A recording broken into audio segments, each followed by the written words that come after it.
Good morning, one and all. Welcome all to the International Seminar on Higher Education, Problems, Policies and Perspectives. Before starting the seminar, we have arranged a small tea for all the guests and the audience. We request all of you to join us for tea and be back at 10:25. The function will start at 10:30 p.m. sharp. So please enjoy your tea and be back. Thank you.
session watching.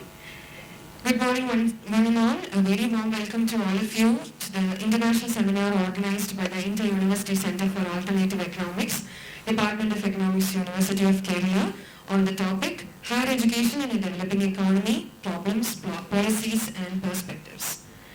In these changing times, when development of human resources is becoming crucial for the economic development, and when the relationship between education and economic development is becoming mutually reinforcing, IUCA decided to hold an intellectual deliberation as to how higher education can be effectively utilized to take our nation to a faster and sustainable development path, and also to discuss the various problems existing in this sector. India, being one of the largest higher education systems in the world, faces several quantitative as well as qualitative challenges. The problem of demand-supply gap, equitable access, lack of an effective regulatory network, lack of financial support from the government, the role of private players, all these are some of the major issues bothering our higher education sector.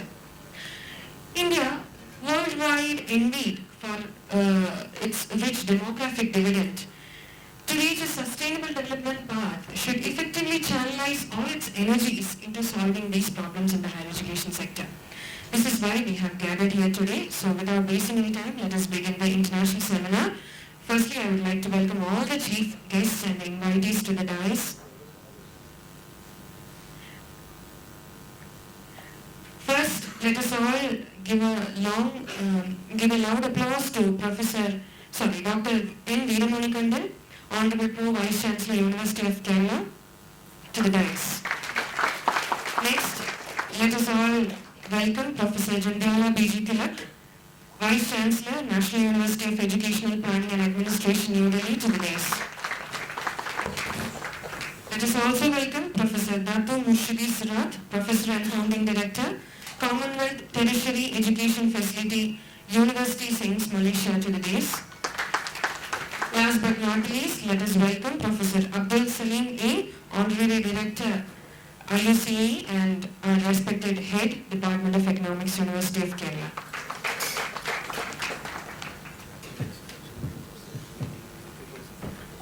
I request all of you to rise for a prayer. I also invite Tanita Alo Philip to recite the prayer.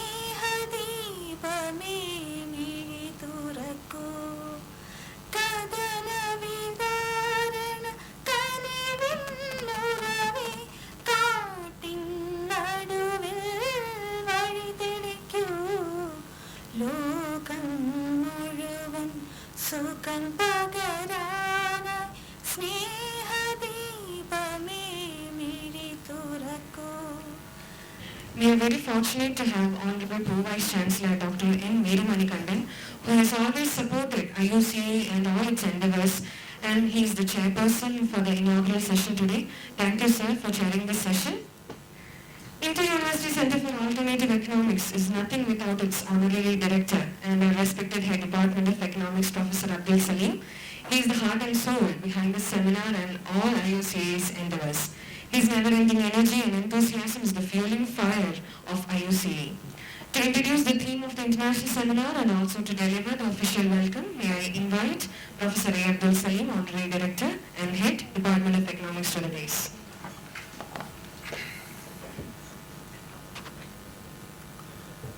Good morning, everybody. Honorable Pro Vice Chancellor of Kerala University, Professor N. Veeramanikandan, Honorable Vice Chancellor, National University of Educational Planning and Administration, Professor Jandyala B.G. Tilak, respected directors Center for Policy Research in Higher Education, Professor N.V. Varghese, who is here with us. Honorable Professor Dato Murshidi Sirat, Director, Center for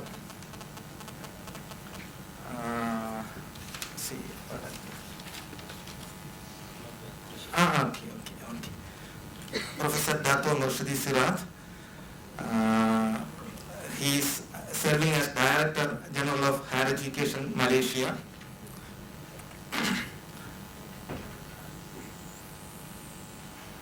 All the other delegates, resource persons, my dear colleagues, heads of other departments, dear students, research scholars, university staff. As you know, the Inter-University Center for Studies in Alternative Economics started functioning from October 2015. The basic objective of the center is to promote research and innovative studies in alternative streams beyond the mainstream neoclassical stream, which would address the problems of the society and economy. With this objective in mind, we have granted internships for the postgraduate and MPhil students, associateships and short-term projects for the teachers and also the research scholars, regular research scholars working in different universities and colleges in India. We are also initiating various national and international seminars, conferences, lectures, workshops, etc., all in these focus areas. This is the second major event. The first was on development question in a developing economy. Can strategies of past and present will give you a future? This was the major theme of that particular conference, and the conference volume is to be published very soon. Now, the theme for this particular event, this particular international seminar, is higher education in a developing economy, problems, policies and perspectives. As all of you know, higher education in India has been passing through a critical phase of development. As Professor Tilak pointed out in his articles, in his writings, see, this is in the higher education system in India has been in a crisis, rather a major policy crisis. For the last 2 decades, our policymakers do not seem to realize the mutually reinforcing relationship between higher education and development. As a result, we have come across, or rather we are facing, several quantitative and qualitative challenges. As you are aware, gross enrollment ratio of higher education in India is less than 20%, while that of Kerala is less than 25%. But remember, the global average is 30%, covering all the countries in the world, and the developed country average is more than 50%. So in India, there exists a huge demand-supply gap. In this juncture, both the government and the private agencies, private sectors have a great role to play. But the government has been gradually withdrawing from the higher education sector, entrusting this responsibility to the private. Automatically, this leads to increasing commercialization and commoditization of higher education in India. Then ensuring equitable access to quality education remains as a major challenge in India. You know the quality of Indian higher education system. It is lower than that of many of the emerging economies in the world, not to compare with the developed countries in the world. And you know the world ranking and the position of Indian universities in quality of education. See, Generally, quality of education can be assessed in terms of performance of students and employability of the graduates. The government withdrawal and the consequent underinvestment in education make it very difficult to provide quality higher education to the beneficiaries, to the students. Quality higher education, and also it is very difficult to provide research facilities. And many institutions run their courses with underqualified and contract teachers. And the latest statistics reveal that in India, in the higher education institutions in India, almost 30% of the posts remain vacant. Almost 30% of the created posts, sanctioned posts, remain vacant. That is the latest situation. So, the proposed seminar would discuss these three vital issues of access, equity and efficiency in higher education in India and Kerala, and also this seminar, it is expected, would offer alternatives to these three important vital issues. Now I come to my duty of welcoming all for this event. Firstly, I have to welcome the Vice Chancellor of this university, who is also the chairman of the Governing Council of IUCAE. Dr. N. Veeramanigandan, he is the inspiration behind all the activities of IUCAE. Sir, on behalf of IUCAE and on behalf of all present here, I extend a hearty welcome to you. Minister has to inaugurate this function. He is said to come. An assembly session is going on. There is a submission in the assembly regarding the education portfolio, regarding education, and after answering this, he will turn up before this particular session is going to be over. So I welcome him also for this particular event. Friends, we are really privileged of having one of the most famous education experts, Professor Jandiara B.G. Tilak. See, while initiating this particular program, I had only one person in my mind to invite for the keynote address. Naturally, that was none other than Professor Jandiara B.G. Tilak. And I called him in my first call itself. He accepted my request, and thank you, sir, for this. You know, Professor Tilak was on the research and teaching faculty of University of Delhi, Indian Institute of Education, University of Virginia, and the Hiroshima University, Japan. Professor Tilak is also a member of several official committees on education constituted by the Government of India and various state governments. He has authored or edited a dozen books, more than 300 research articles, and he is member of the editorial boards of several publications. He is also the editor of the Journal of Educational Planning and Administration. He has received several awards and honors. Sir, we are really privileged of having you for this particular event. On behalf of the University of Kerala, Inter-University Center, Department of Economics, all those present here, I extend a hearty welcome to you, sir.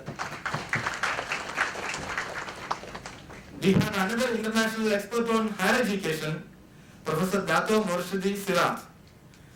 He is going to give us special address. Professor Morshidi earned his PhD from England, MSc Economics from University of Wales. For 10 years, he served as the director of National Higher Education Research Institute. He was the 5th Vice Chancellor of University Sains Malaysia. Since 2013, he has been serving as Director General of Higher Education Malaysia. He has rendered his services to several international institutions like OECD, World Bank, UNESCO, ADB, International Institute for Educational Planning and Administration.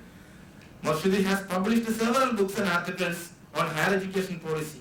He has also prepared many technical reports for the Ministry of Higher Education Malaysia. He is member of editorial boards of several national and international publications. Sir, on behalf of all present here, on behalf of the University, Inter-University Center, Department of Economics, I extend you a hearty and warm welcome. Professor N.V. Varghese, we the family of the Department of Economics are really proud of having an alumni like Professor N.V. Varghese. He did his PhD from our department. He is currently the director of the Center for Policy Research in Higher Education, New Delhi. Formerly, he was head of governance and management in higher education, International Institute for Educational Planning and Administration. Sir, on behalf of all of us, on behalf of the University, Inter-University Center, Department of Economics, I extend you a hearty welcome. So you can come here and sit. Professor N. Varaprasad, he has session tomorrow only, but he came yesterday, and that shows the interest in the event. He is currently adjunct professor, University of Singapore. He has a very distinguished career in public service in Singapore over the past 38 years, primarily in higher education leadership and management. He was Deputy President of the National University of Singapore. He also works as advisor to the Singapore Education Academy, currently Director of London School of Business and Finance Private Limited. Professor Dr. N. Varaprasad is also here, and on behalf of all of us, on behalf of the University of Kerala, Inter-University Center, I extend a hearty welcome to you, sir. Dr. Achut Shankar S. Nair, he is Director of IQAC, University of Kerala. He is said to come. He has a meeting going on in the university in the other room. After some time, he will be arriving.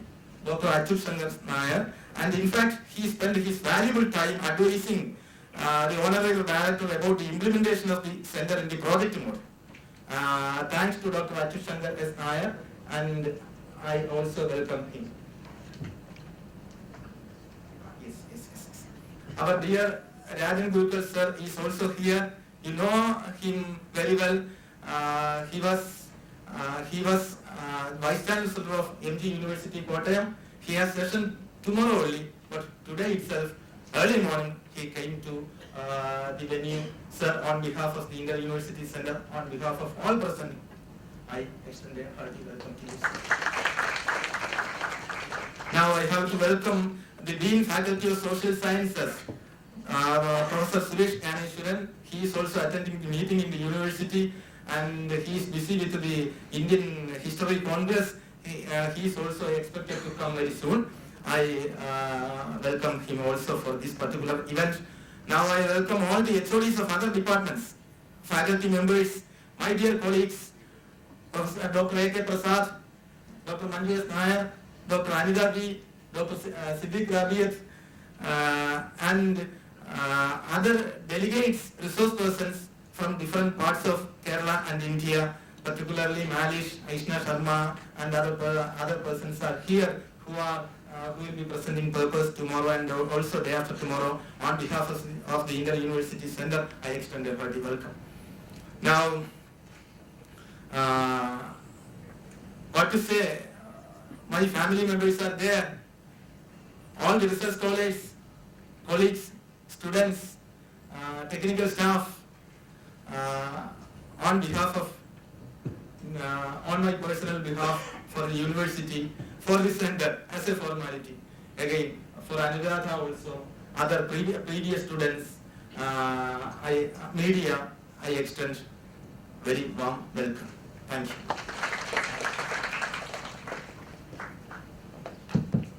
Thank you, sir. It was a very emotional welcome, I think. So, we are really fortunate to have Dr. N. Veeramanikandan, Pro-Vice Chancellor of the Kerala University, as the chairperson of the session today. I request you, sir, to kindly address the gathering. Thank you.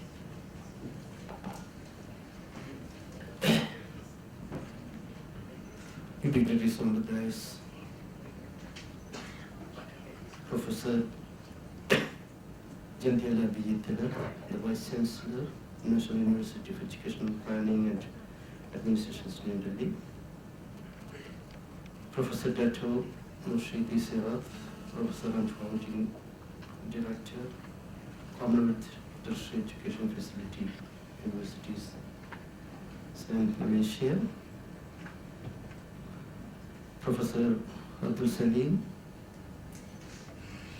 Honorary Director, IUCE, and Head of the Department of Economics, University of Kerala.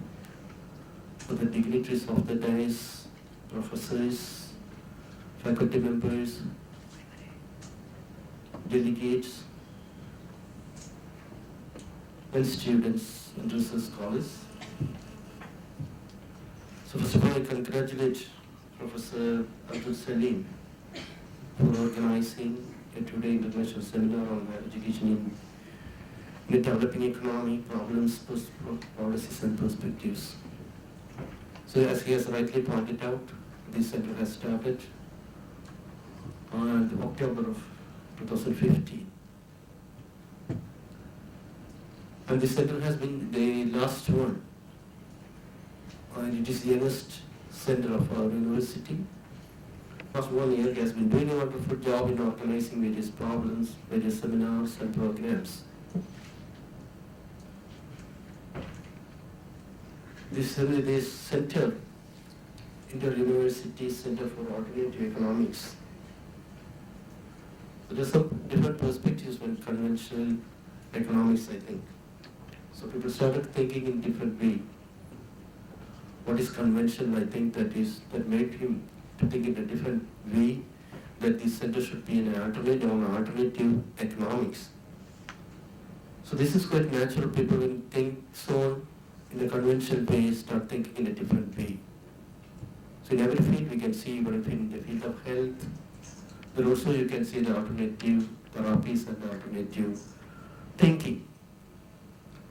So definitely there are some specific perspective to think in a different way, in an alternative way, in order to facilitate the economic development of the nation, how to help and how to impart the knowledge which is there, and to enhance the facilities, and to understand the new and the emerging things, and to facilitate the students as well as the scholars in the field.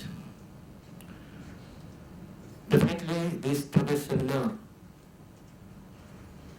will go through all these aspects, and as we know that as far as India is concerned, there is going to be the largest nation with more than 50% of the people with young blood in the forthcoming years. So it is our responsibility, being academicians, to think properly and facilitate our young students for the development of the nation in all perspectives, in economics, education, and other aspects, technological and all other aspects. It is our responsibility to facilitate our students.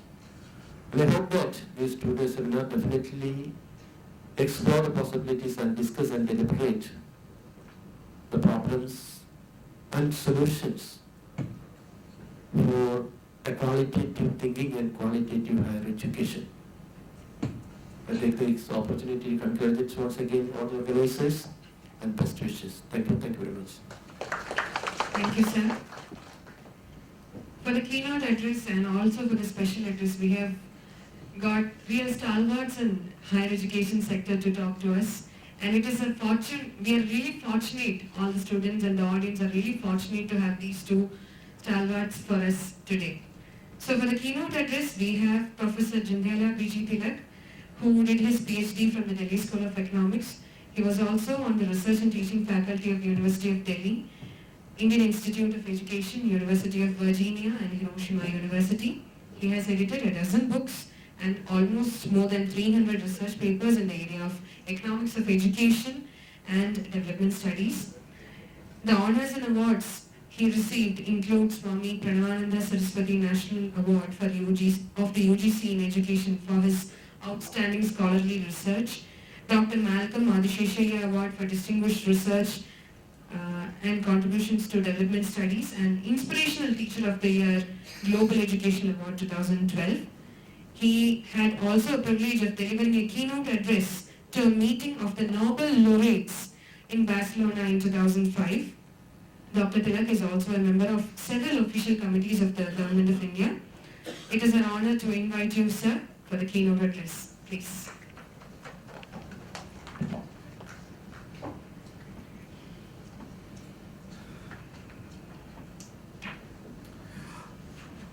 Good morning, everyone.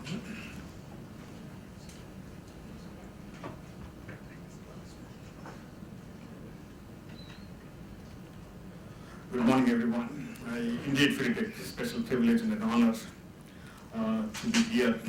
In fact, it's always a matter of pleasure to be in the city of Trivandrum, Kerala, which is a kingdom of the gods. But it's a very special privilege to be in the University of Kerala amidst students and scholars from various disciplines, but more specifically with respect to economics, and interested in the issues relating to education. And I also feel particularly privileged to be at this international seminar, in which quite a few great experts are lined up. On this particular session itself, we have Professor Mushidi Sirat, who is an eminent expert in the area. And in the audience, we have Professor Burgess, Professor Kumar Nair, Professor Rajan Gurukal. In fact, many experts are here. I feel a very special honor to have been asked to speak in this session. I should also be grateful to Dr. Abdul Salim, essentially, for giving me this opportunity. Honorable Provost Chancellor, Professor Veeramani Kundan, and very distinguished participants, scholars, students, and faculty members of this international seminar. I should also be saying that I'm particularly happy to see a new inter-university center coming up here, which is focusing on alternative economics. In fact, Dr. Salim was telling me the various kinds of areas that are going to be focused on, some of which have already been started, work on some of which have already been started in the last few months. And some of the areas are really fascinating and completely new. And I'm sure that we have a really alternative thinking with respect to quite a few important issues of economics. But economics is also going all the way. So much beyond the conventional economics, we'll be going into several areas. I'm sure with the scholars of the state and the others interested in the development of the university system, I wish the University Center a great future. And let me congratulate the organizers for the Inter-University Center to organize this, in organizing this international seminar. Throat is a little bit bad, but I hope I'll be able to go through. Higher education has expanded in the country during the last 2.5 decades at a rate which was unprecedented.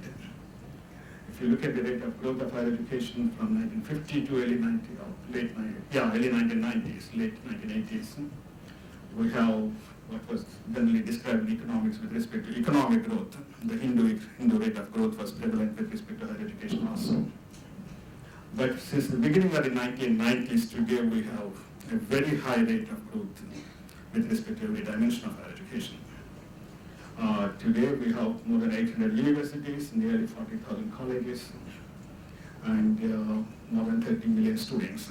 30 million students in regular programs, and another 3-4 million in correspondence, distance education, open learning systems, etc. And 33-34 million is really a very big number with respect to the higher education system in the world. This is the second largest system in the world. We used to be the third largest after China and the United States. But today we excelled. And the United States becomes the third one, and we are the second largest systems in higher education in the country. And for a country which started its career, which started its progress in higher education after independence, a system which was extremely restricted with a very, very narrow base. This is really a phenomenal expansion that has taken place, and one can be really proud of it.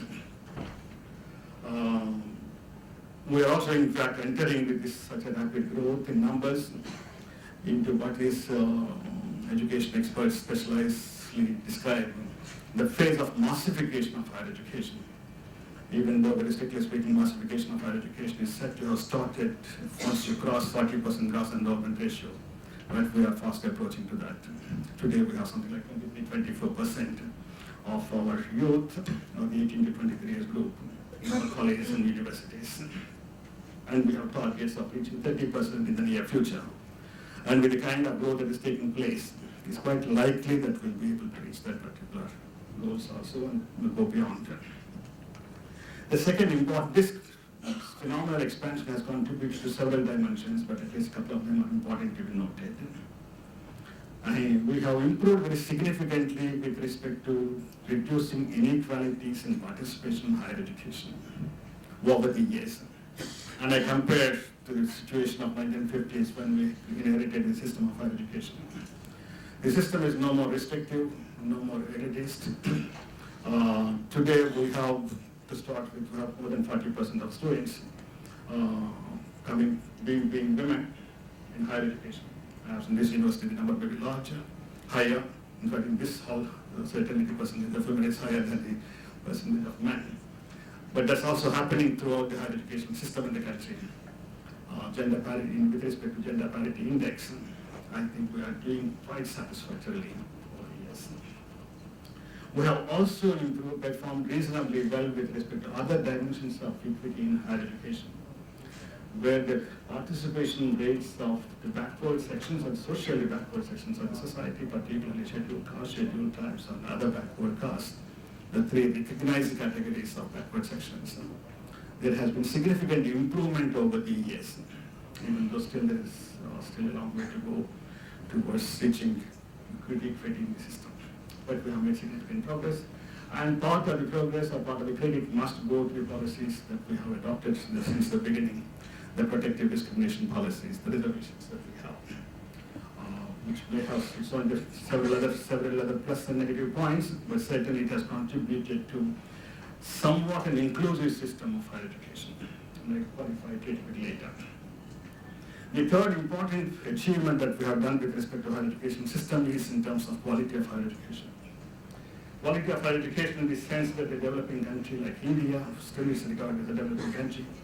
We have at least a few institutions of very high quality and standards. Few, like the IITs, the Indian Institute of Management, a few central universities, state universities, some centers in state and central universities, some departments. I think some of them are doing commendable work and perhaps comparable to some of the best in the world. So we could really develop very high quality institutions in certain particular specialized areas of higher education, which is again not a mean achievement for a country like ours. Rather, the growth of higher education has contributed not only to the democratization of higher education, but also contributed to the democracy in the country. Rather, we are able to have working, good, sustainable democracy, particularly compared to the other systems, other countries in the neighborhood or in other countries in the distant regions, where coup, bloodshed, etc., are the regular features. We don't have it. We have the largest population of the country going peacefully for democratic process, not every 5 years, in fact very frequently also.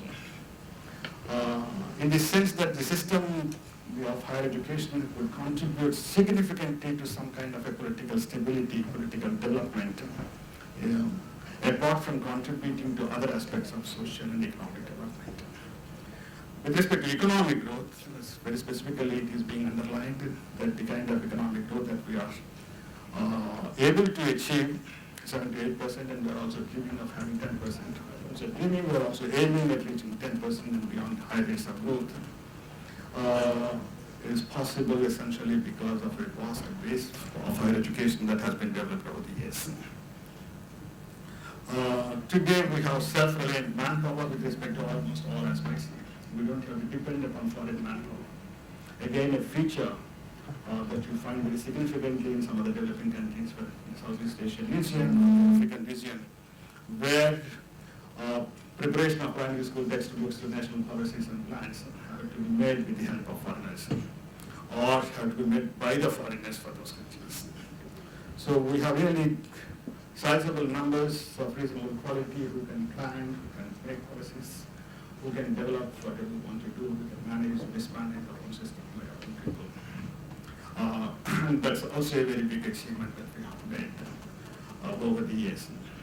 For a very long period, we were really worried about the problem of brain drain, people going abroad after studying here and considering that as a huge loss to the society. But there's a considerable rethinking, and now it's being rephrased as it's not really a brain drain, it's really a big gain for the country. And we are proud to say that we are exporting manpower to the other countries.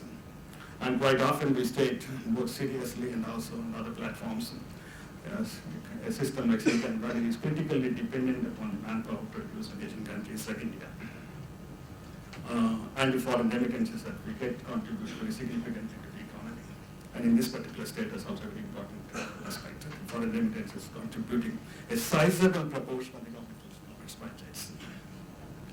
So in a sense, the expansion of higher education during the last 60, 70 years contributed to a variety of aspects of development. And today, we can produce our own, from pins to the bombs, we can produce with our own manpower. And that's really, with that particular strength, we can really negotiate in this increasingly globalized world, completely from a different level and platform with other countries. So I find that there are some significant achievements of higher education that we have made during the last 6-7 decades, but there are also quite a few important problems and major challenges that we still face. Rather, I started with the number saying that it is the second largest system of higher education, but the size itself is really problematic. In the sense that, yes, we have the second largest system of higher education, but the enrollment ratio is only 23%. I think Dr. Salim was also saying in many other countries it's much higher. Many other developing countries it's also much higher. And not to speak of the developed countries. Countries in North America, countries in Europe, the enrollment ratio is in excess of 70%, if not universal higher education in a few countries. It's also recognized that if you want to have sustainable development, sustainable economic growth to start with, you need much higher proportion of students to be enrolled into higher education and a much greater turnout from the higher education institutions in terms of qualified graduates. And in that particular context, I think it's realizing this in the recent past. The government of India has started saying that we need to expand higher education to reach originally to 20%, later to 25% to 30% rate of gross enrollment ratio in the near future. And certainly, perhaps that would also be continuously updated much beyond 30-40%.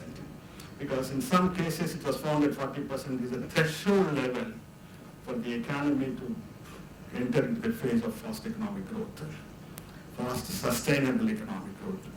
Certainly, if you want to get rid of the label of the developing country, the poor country, you need much stronger higher education system, both in terms of quantum and depth. And there we have a lot to do. I said that we also did perform reasonably well with respect to certain aspects of equity in higher education, but still there's a long way also. I say that inequalities between girls and boys, between men and women, of gender inequalities have come to almost nil in the country in higher education.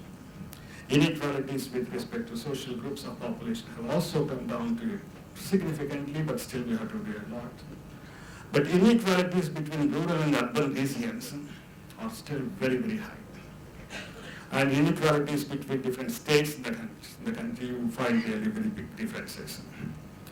You have some states in southern region which have an enrollment ratio of more than 40-50%, and you have enrollment in states with less than 15% enrollment ratios. You have states with an abundant number of higher education institutions in southern and western parts, and you have the access to higher education institutions rate being very small in some other parts of the world, some other parts of the country, in the north and the northeastern regions. So the regional inequalities are very, very high, and we have not paid serious attention to the regional balanced development with respect to higher education. As students of economics, many of you know we used to have the targets of regional balanced development. I will not comment upon it, perhaps yes, they've succeeded or they're still being pursued with respect to other economic areas, but certainly not with respect to higher education development. Part of the problem could be, of course, higher education, like the rest of the whole education system, is a concurrent subject, and states have to develop their own higher education systems. But I find that more than regional inequalities, inequalities between the rich and the poor have been the highest in terms of participation rates in higher education. Higher than the inequalities of any other kind, higher than the regional inequalities, higher than the inequalities between the social groups of population, and certainly much higher than the inequalities between men and women. Moreover, during the last 15 to 20 years, based upon the data that we have, we also find that the National Sample Survey data provides it. We also find that inequalities between the richest quintile of the population and the bottom quintile of the population have increased during the last 15 to 20 years. So inequalities between different economic groups, particularly the rich and the poor, are not only high, but they are becoming wider and wider, which should be a matter of very serious concern. And that's the reason why we need really inclusive policies with respect to the development of higher education system. The third important aspect, which is also becoming an important concern, is with respect to quality and standards in higher education. I did state that we have a few institutions, but they are really very few. Hardly a handful of institutions could be recognized as some of the best institutions in the country. In the global rankings, whatever may be the limitations of the global rankings, there is a lot of literature on how good, how reliable, how useful these global rankings of the university systems. They do still serve some purposes. But at the outset to note, in the global rankings, our universities do not figure in big numbers. Certainly not a single institution figures in the top 100, perhaps not a single institution in the top 200, and a couple of 3, 4, 5, 6 institutions figure in the top 400, between 200 to 400 ranks. And for a country like India with 800 universities and 40,000 colleges, that's really a number which cannot be really taken with any pride. And that's becoming an important concern. The political masters have been stating repeatedly in the recent years that we should have really a high-class, world-class universities, whether you use the term world-class or not, but universities that would figure prominently in these global rankings. But whether you recognize global rankings is important for us or not, there are lots of debates and controversies. Some people do not recognize the importance of global rankings. They do have lots of limitations, as I stated. But I think we are aware of the point that the quality and standards in higher education is an area that should be of a very serious concern. There are several estimates coming from different parts saying that hardly 30 to 40% of the students, higher estimates, they're on the higher side, are employable, or readily employable. Meaning that remaining 60%, 70% of the students or graduates from our university systems are not economically, productively, and meaningfully employable, which also speak about the quality of higher education that we are focusing upon. We are also finding that not only with respect to the labor markets, but also in terms of preparation of our graduates for the global society, in global villages, in terms of civic education, in terms of citizenship education, and other values that the civic society cherishes, we are much backward, and there is still a very long way to go.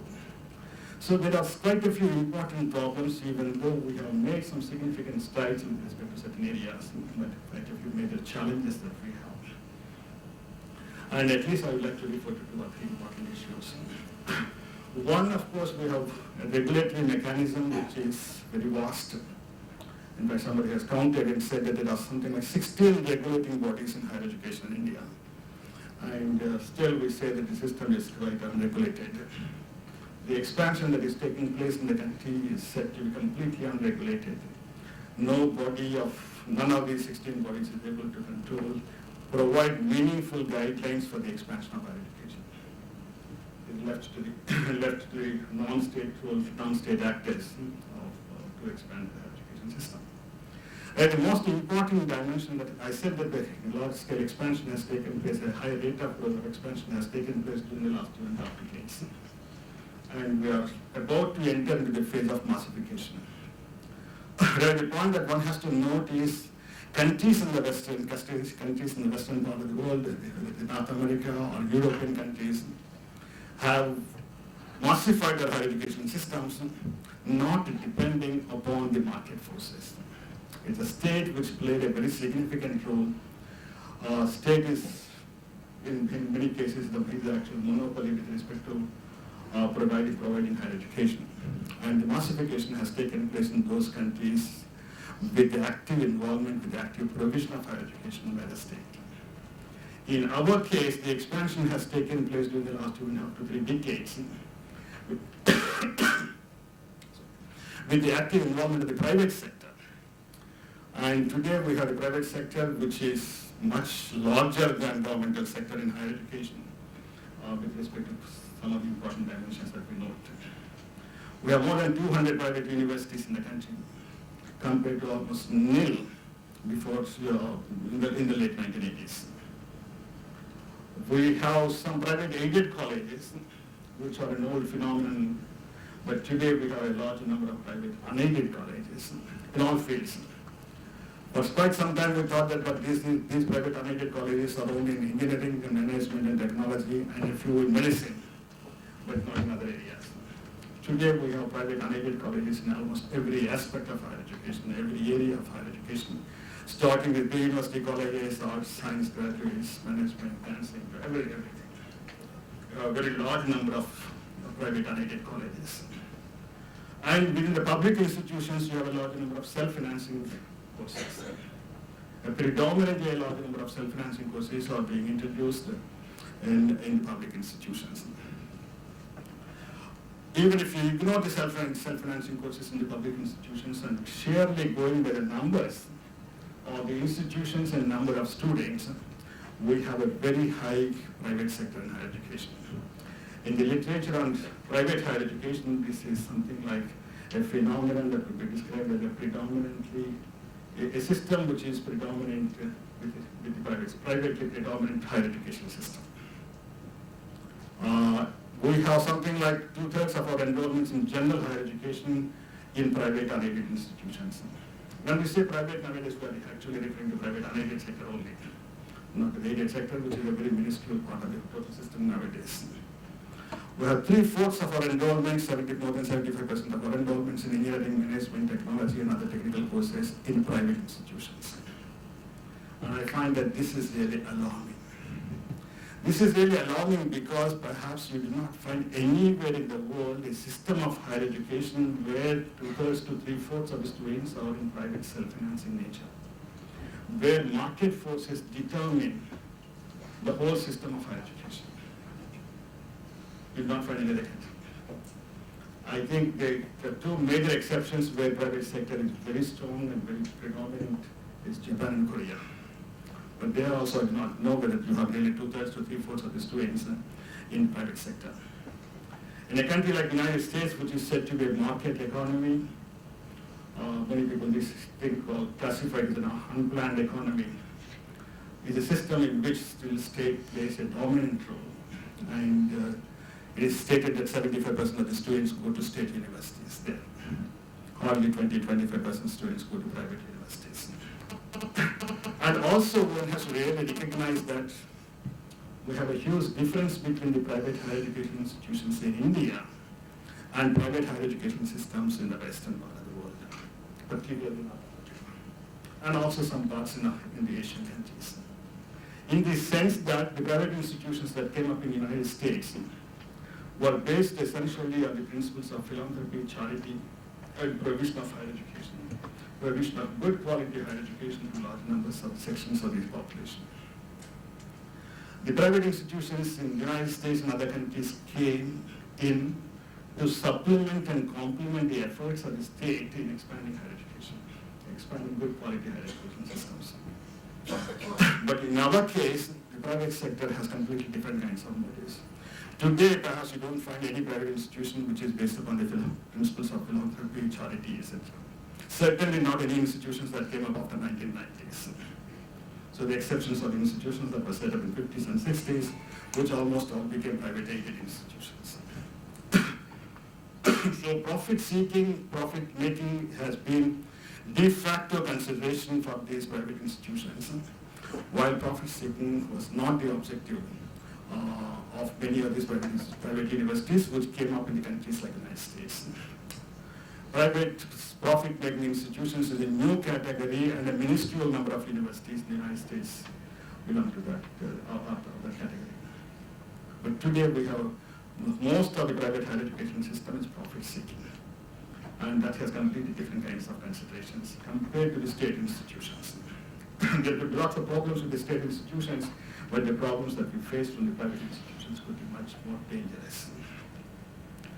We speak about quality of higher education, we speak about equity in higher education, we speak about state provision of universal standard, provision of national values, etc., etc. These are not the considerations of the private institutions. So the kind of expansion that has taken place with the help of private institutions also focused on certain areas which are marketable or which are sellable, and areas which are otherwise you consider important for the development of higher education receive very little attention. So as a result, today we have a severely unbalanced system of higher education, where you have very terrific growth with respect to engineering education, which is also bubbling down. You have a growth with respect to management institutions, management courses, but you do not find any similar growth with respect to sociology, philosophy, economics, social sciences. Social sciences, physical sciences, are other sciences. They are going slowly into oblivion. Many state universities, and perhaps many state public universities, but many central universities are included, are slowly closing down some of the important departments that we found, but that otherwise are found to be important for providing a good balanced higher education systems. The humanities, liberal arts, sciences, and social sciences. And you also complain that, of course, there are more students. So in that particular sense, when Dr. Salim stated that this Department of Economics has started a new center for alternative economics, I was very, very much pleased. And I'm sure and really sincerely hope that it will have a very bright future. Now, with respect to these private institutions that came up and the kind of problems that they caused to the whole system of higher education are being noted. But at the same time, I think the government is completely helpless, or government deliberately encourages the growth of these institutions. Helpless in the sense that for a very, very long period, particularly after the economic reform policies were introduced, the government began saying that certainly the higher education system cannot be financed by the state. The kind of growth of higher education system cannot be met from public revenues. In fact, there is also a change in the thinking and changing in the approach of the government for quite some time, which is still prevalent, saying that it's not only the government cannot finance higher education because the resources available with the state are limited, but also the point that government need not finance higher education. Higher education is a sector which could be, new change in perception is that higher education is a sector that can be left to markets, and government's intervention could be, government's role could be just facilitating these private players to develop higher education system. So the government can play a secondary role rather than playing a major role with respect to the development of higher education. So the problems got aggravated with the financing policies of the kind that were adopted. And I will not speak much about finances today. But one of the important aspects that has that one being experienced very severely is with respect to the teachers in higher education. When the economic reform policies were introduced in the 1990s, immediately there was a severe cut in public budgets, and the axe fell on the recruitment of teachers. I don't think University of Kerala is an exception, but almost all states, including all central universities, stopped recruiting faculty for more than a decade and a half. There was absolutely no recruitment. And but student numbers were increasing, so the universities were encouraged, universities were required, or guidelines, quote-unquote guidelines, for something I do not know. The guidelines were given to the universities to recruit para-teachers in higher education institutions. Para-teachers is a phrase that's used generally in primary education, but I find that they're exactly the same kind of teachers that we recruited. Underqualified teachers, underpaid teachers, and without any service conditions, and meant to do. So we have all kinds of teachers in higher education, but regular teachers are very small, relatively a lesser proportion today. Perhaps there are many institutions in the country, more than 40, 50, 60, 70% of the teachers belong to the non-regular categories, whatever description that you would do, guest teachers, teaching assistants, to all kinds of teaching professions. So as a result, with the policies of the kind that have been adopted, we really demotivated the teaching profession. The status of the teaching profession has come down very significantly. And today the government wants to recruit more and more faculty, hoping that as a sincere statement made by the state, made by the government, but the government is not finding sufficiently qualified number of teachers interested in higher education institutions. Because academic profession is a profession where one has to have really passion to come into, and we do not find very many people who are strongly motivated to come into the academic profession. But that's one major problem that's coming up in a big way. With the rapid growth of private education, government is also realizing the problem of inequalities it is creating. And at the same time, there are not sufficient antidotes that are being provided by the state.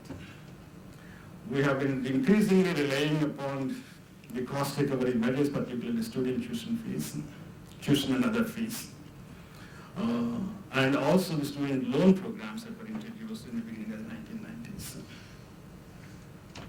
If you take the fees that are being paid by the students, not just the tuition fee, all other kinds of fees have increased remarkably in very high numbers during the high rate during the last 20 years.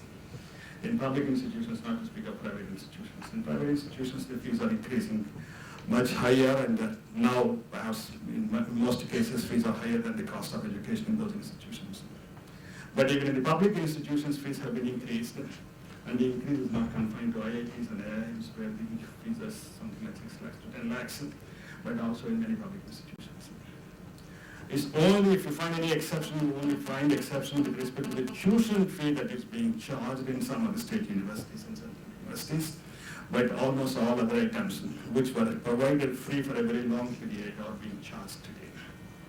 So the fee revenues today perhaps contribute much larger proportion of the total budgetary resources that are going into higher education, even though we do not have any good strong database to say that. The second important measure that the government has taken up is the student loan programs. And this is one where you find really some contradictions in the sense that people are finding it very useful. There are several people, scholars, who strongly argue that this is really one which is economically efficient and also promoting equity at the same time. Because it is taking care of the students of the weaker sections who cannot otherwise go to higher education. So let them take loans, pay the fees, and repay the loans when they can, when they're employed. So in a sense, it has a large appeal. And as a result, the loan program is said to be increasingly becoming popular everywhere. The popularity of the student loan programs is also encouraging both public and private institutions to increase the fee levels because the loan is related to the amount of tuition fees. Now it's both ways. Since loans are there, you do not have any control on fees. And since you don't control much on fees and fees are increasing, the loan amounts are also increasing. So both are mutually reinforcing phenomenon that we have.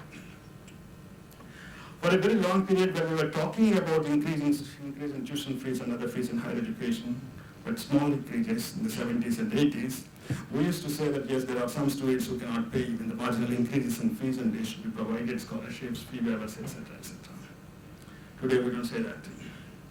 Scholarships is in fact at one point of time, not very long ago, we have seen that out of the 16 national scholarship programs, I think 2 survived and almost all disappeared. Some were restructured, but many were abolished. Scholarship is no more a major policy instrument for the government. The government feels that there is no need for scholarships because students can as well take scholarship loans. Why to give scholarships? So today's loan philosophy dominates the public discourses with respect to the financial policies on higher education. Now I can go on some other issues, how the system is going on, but I thought I'd take a few minutes and comment upon the kind of university planning that is taking place in the recent years. we realize, the country realized, the state, the government realized that we have to expand higher education system in a big way, because we are increasingly getting globalized, and we are following globalization policies, and they are said to be irreversible, of course.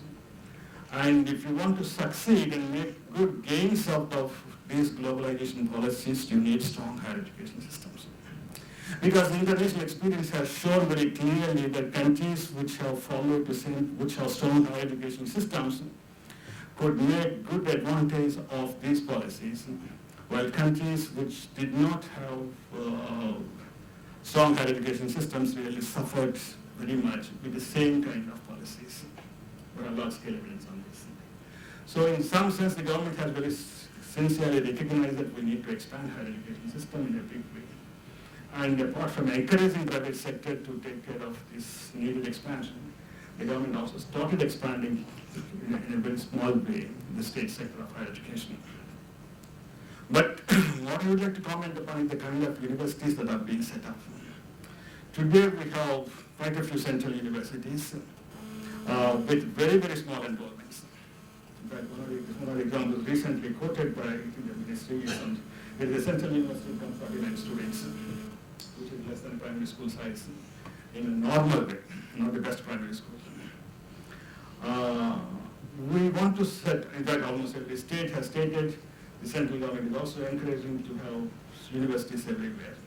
So there are states where we want to have a university in every district, and on average they already cross those targets.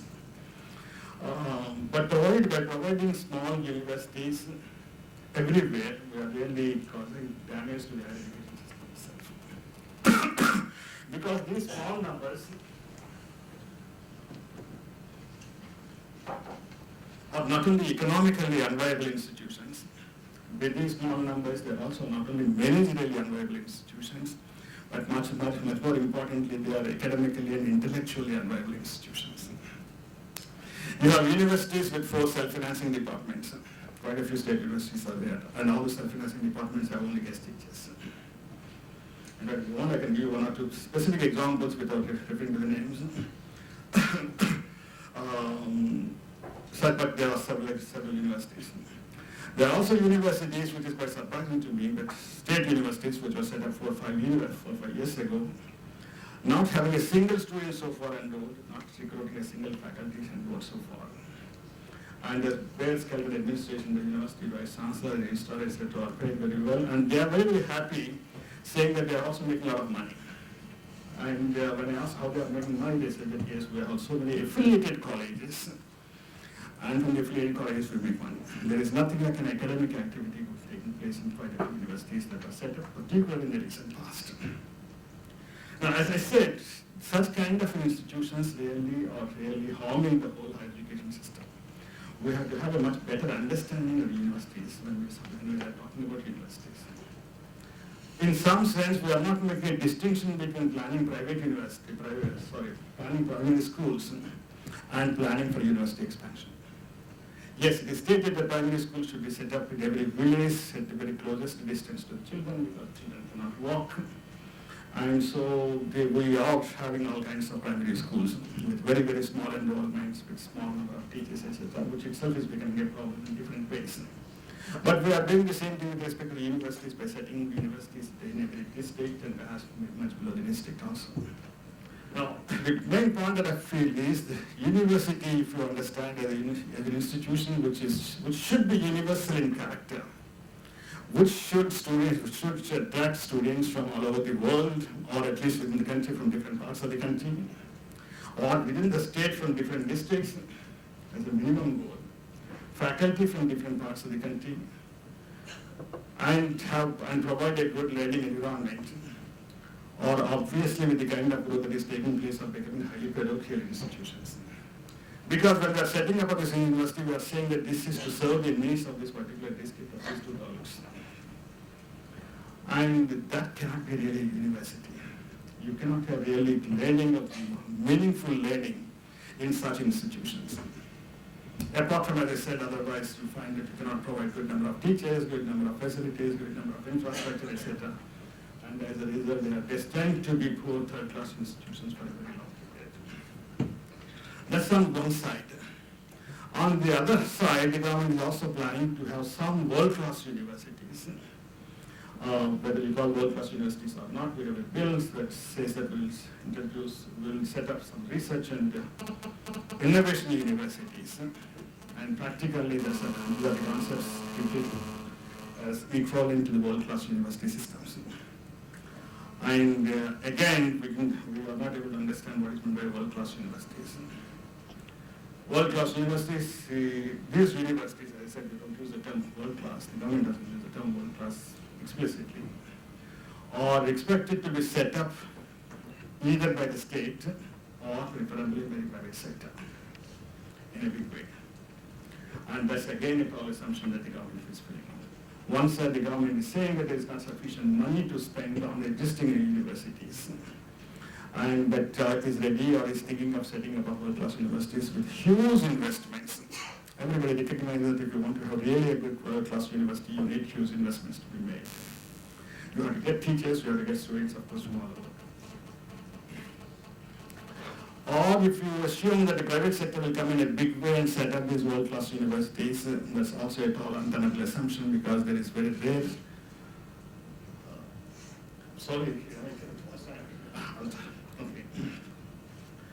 If the assumption is that the private sector will take care and will set up big world-class universities, make huge investments, I think that's not really a tenable assumption. We won't find any experience of that kind, except a few institutions that came up long ago, historically, in the United States and other countries in the West.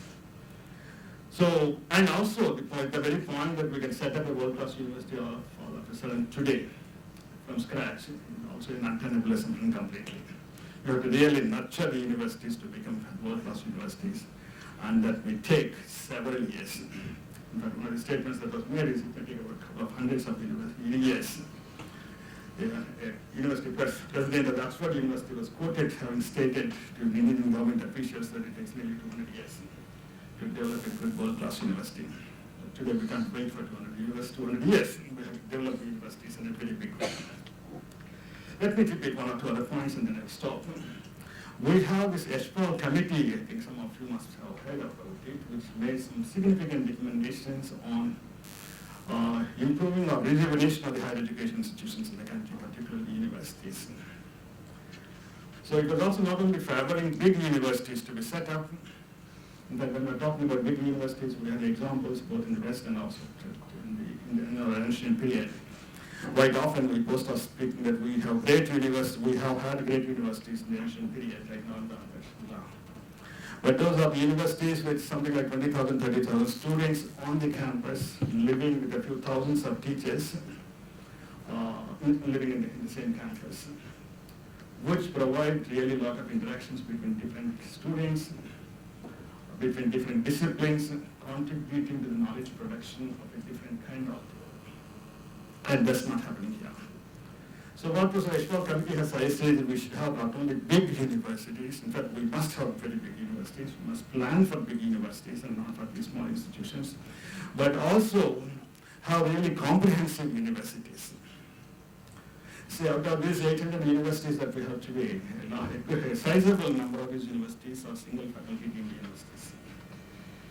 And the ESPOL committee strongly felt that there is no place in a good university system for these single faculty institutions. Every university must be comprehensive, having all disciplines.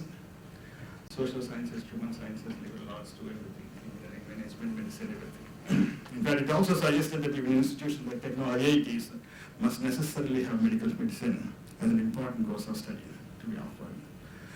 The point is when you have people from different disciplines interacting with each other, the cross-pollination that takes place between different minds would result in different kind of germination of new ideas and knowledge development. And unfortunately, by having these solos of institutions specialized in management, specialized in technology, specialized in other areas, you are losing it in a big way. The committee also suggested that we should not really separate between teaching and research functions. As you know, in fact, many of the state universities have very poor research facilities. Research is almost nil in the colleges, and in a very few central universities, not necessarily in all central universities. have some research facilities.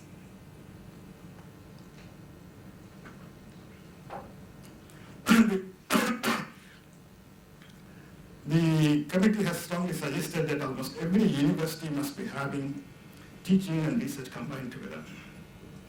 And it also went in detail saying that every university must have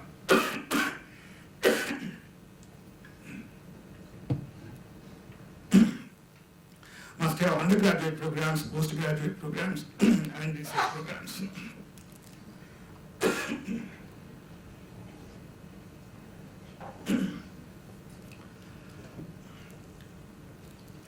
Because we have all postgraduate teaching only in the universities and undergraduate teaching in colleges.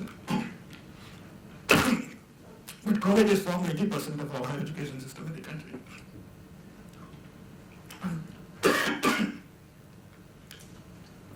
There are neither sufficient resources in the colleges, sufficient number of quality teachers in these colleges, and obviously no research facilities at all. So the committee strongly suggested that every university must be really comprehensive in terms of disciplines and also in terms of levels of education, undergraduate, post-graduation, and research. I think that's the basic point that perhaps one can underline. In the development of the universities in the near future, we should have completely new thinking on how to develop universities. Not to be really worried about the numbers. The numbers, in fact, will speak about mergers and consolidation at different levels. Perhaps there is a strong need for mergers and consolidation of our higher education institutions so that these universities become really strong, vibrant, very small enough.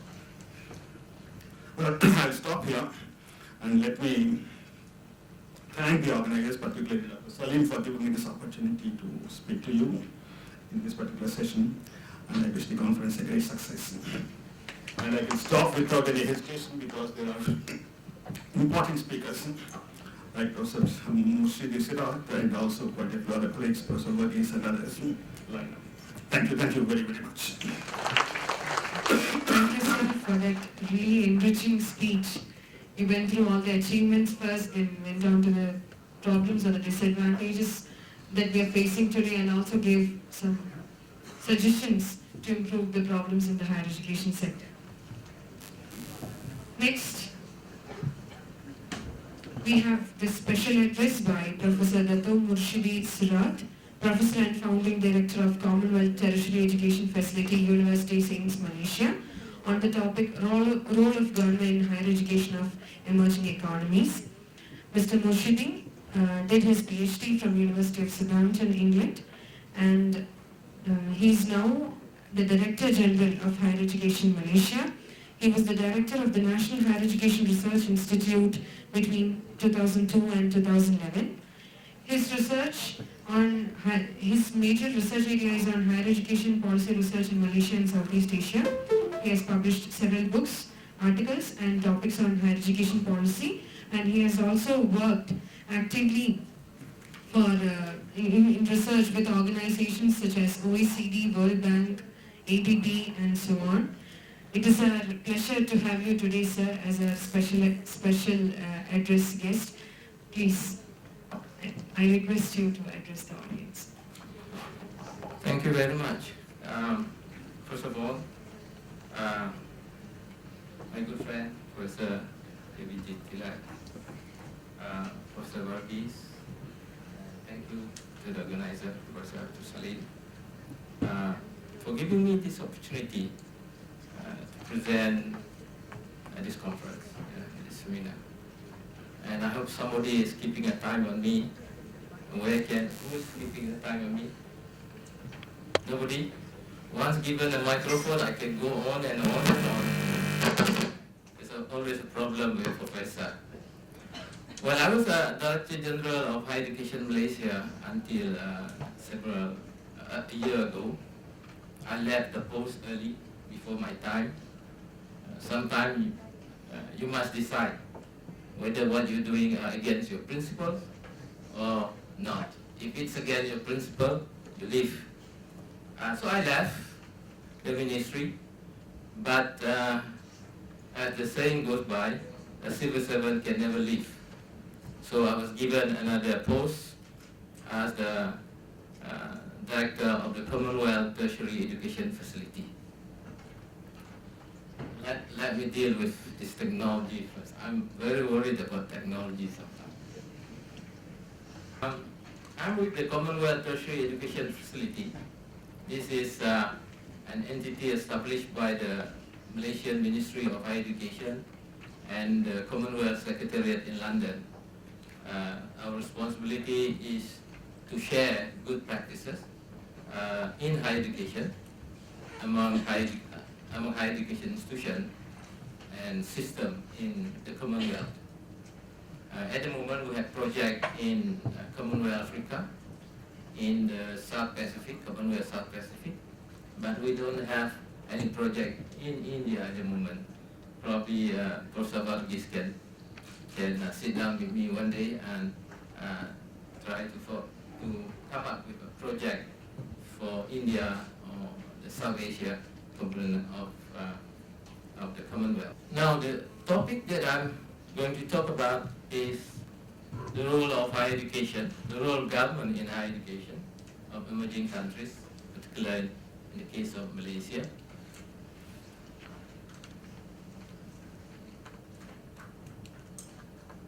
And a couple of questions that are posed in this presentation.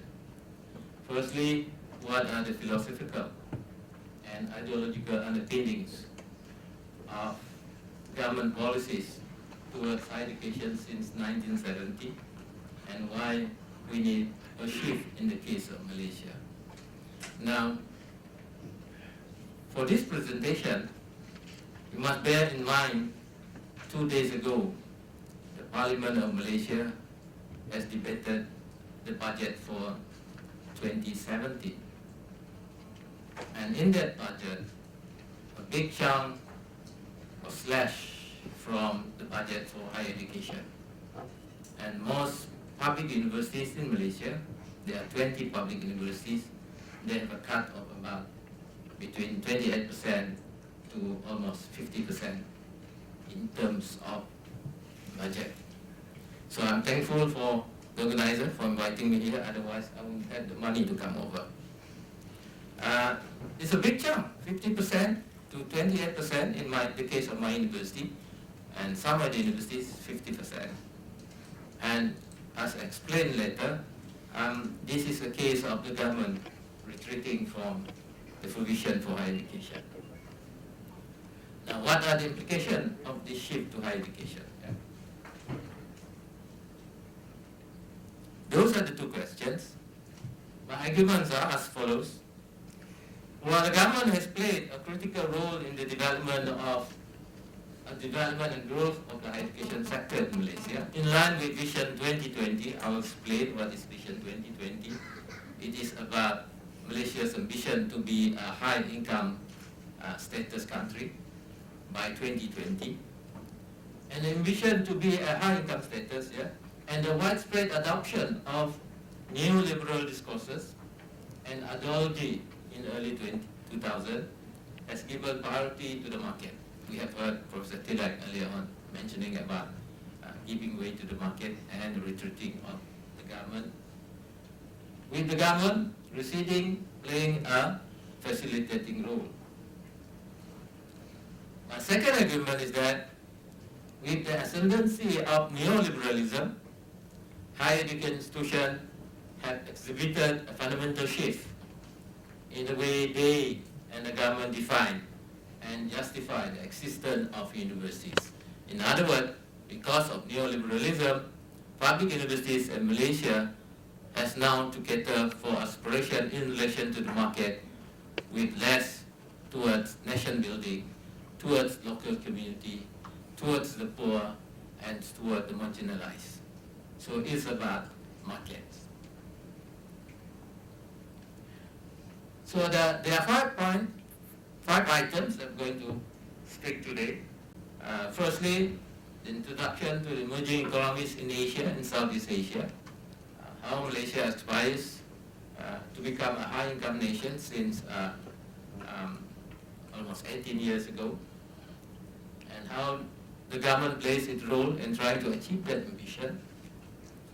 And lately, since 2000, we saw a shift in approach, and what are the implications from this shift. And lastly, I will try to highlight the problem emerging as a result of trying to marry state centrism and neoliberalism in the context of higher education and institution in Malaysia.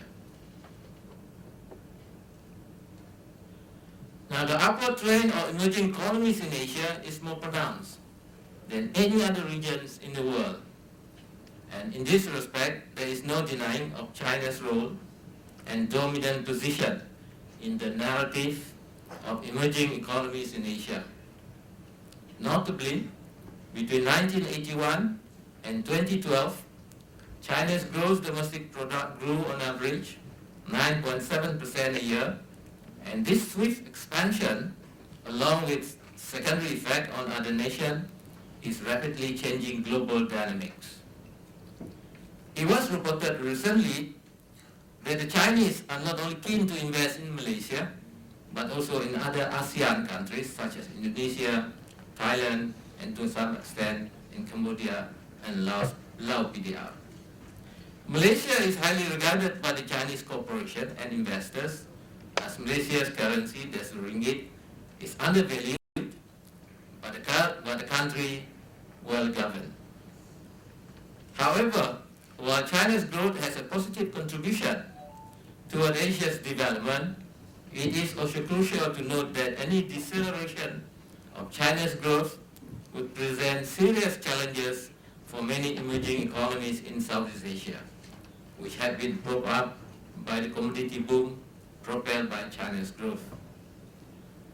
With the rise of China, East Asia has gained prominence in that the region was before this the home to the late 20th century most celebrated success story of Hong Kong, Taiwan, Singapore, South Korea.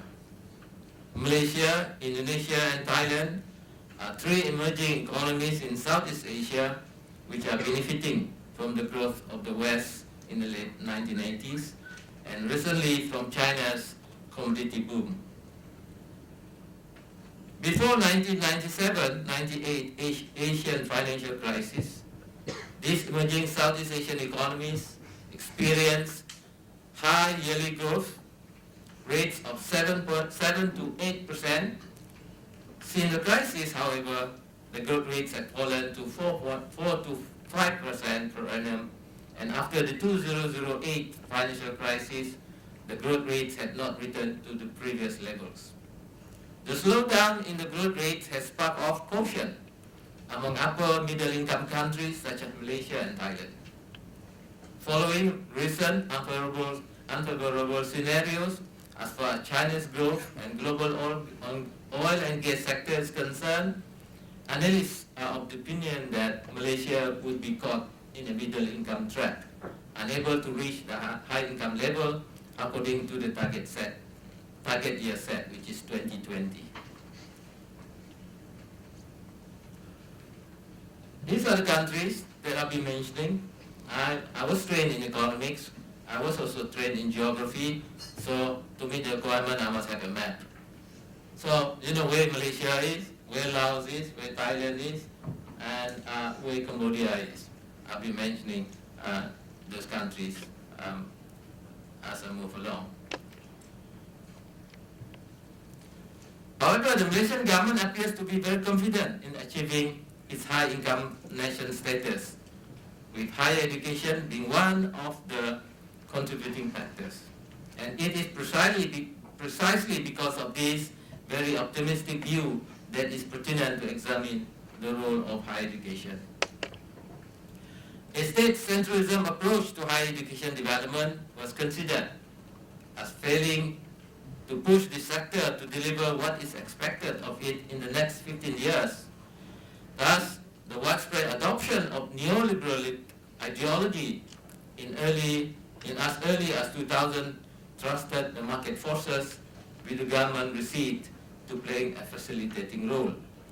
The neoliberal discourse painted a picture whereby the government and the market could work in tandem in order to achieve set objective. It is further argued that a public university, as agent of the government, should use the market to benchmark their progress and contribution to the national objective. The argument to be proven here is that the adoption of neoliberal ideology has resulted in observable government retreat from its primary responsibility for higher education. Further, it will be proven that Malaysian higher education institutions with the ascendancy of neoliberalism have shifted in the way they define and justify their institutional existence in the context of the market and national interests. Since Malaysia has gained its independence from the British on 31st August 1957, and subsequently together with Singapore, Sabah and Sarawak formed Malaysia on 16 September 1963, the federal government of Malaysia has been leveraging on the power of education and later higher education for national, economic and social development. I must put a note there, Singapore led Malaysia sometime in 1965. Notably, education was the primary vehicle for the restructuring of the Malaysian society between 1970 and 1990. The Vision 2020, which was introduced in 1990, has also adopted education as an important foundation for the emergence of a Malaysian society, a diverse society which is united and progresses on the basis of racial harmony through an equitable socio-economic framework. More importantly, beginning from mid-2000, Malaysia was leveraging on higher education as a tool of diplomacy and profiting from it as an important source of national income, particularly through internationalization of higher education and the inflows of foreign students to Malaysia. Malaysia is an emerging Southeast Asian economy, but one caught in the middle income trap. Admittedly, being in the middle income trap is not a desirable situation, as it means that the country concerned, on the one hand, unable to compete against advanced economies with high-level innovation and value-adding activities, and on the other hand, unable to compete with less developed economies which could offer relatively cheaper labor. This phenomenon holds true for Malaysia's neighbor, Thailand and Indonesia. Based on the report by the Asia Foundation, Malaysia's economy shows signs of being in the middle income trap, and this reflects the Malaysian situation in which, despite numerous bold policy measures and long-term plans introduced by the Malaysian government since 1990s, economic progress continues to be hampered by innovation and skill development that is lagging behind. Low level of investment in technology, standard of education that is still playing a catch-up game with that of the world education benchmark, relatively high labor costs and sluggish productivity growth. Indeed, the Asia Foundation report maintains that despite the government policy focus and increased investment to address constraints and weaknesses related to this predicament, progress has been at best modest in relation to targets set. While political economists would most likely explain this scenario by relating it to the difficulties of Malaysia's political structure, analysts who are familiar with the openness of the Malaysian economy and its high dependence on manufactured export would explain Malaysia's predicament as due to its integration with the global economy. About a decade ago, the World Bank reports that progress of the Malaysian economy in recent decades has been nothing short of impressive, a reflection of strong macroeconomic management and political stability. That was the decade when Malaysia was performing rather well in terms of economic growth. But this is no longer true presently, which is largely attributable to declining oil prices and steep competition from other low-cost production locations. Malaysia's bold vision to pull itself out of the middle income trap is encapsulated in the National Vision 2020, which is to transform itself from an upper middle income nation into a high income nation through shifting the mode of economy from an efficiency driven to an innovation driven economy. This moving up the income ladder is benchmarked against high income status as defined by the World Bank in 2012 as one with a gross national income per capita of more than USD 12,615. However, it is acknowledged that the shift cannot be expected to be seamless as there are serious constraints in the provision of highly skilled workforce. In particular, those compatible with the needs of economic sector designated as the driver of growth in the Malaysian economy. The government current assessment is that Malaysia is no longer stuck in the middle income trap, as its GNI, or gross national income, is now progressively growing towards the high income benchmark as defined by the World Bank.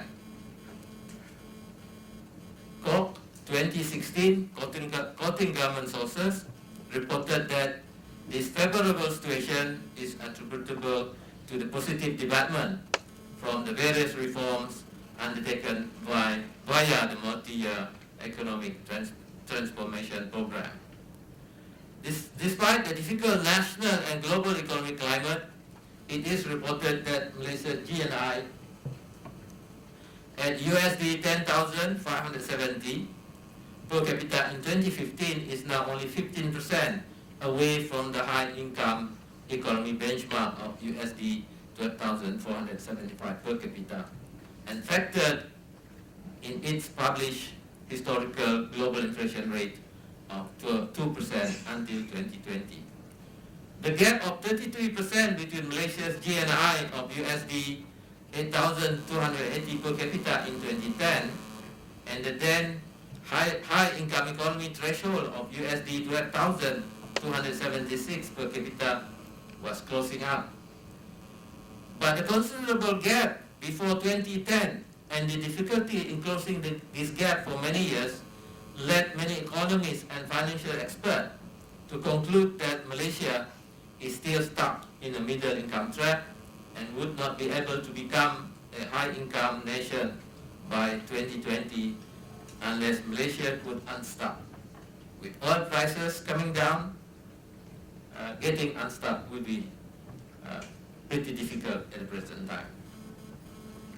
Among other sectors, higher education was regarded as a strategic enabler to get Malaysia out of the middle income trap. Factually, Malaysia has not made remarkable investment in expanding higher education in recent years, but it has also been concentrating on becoming a high income economy by way of development of the education sector in general. The national key economic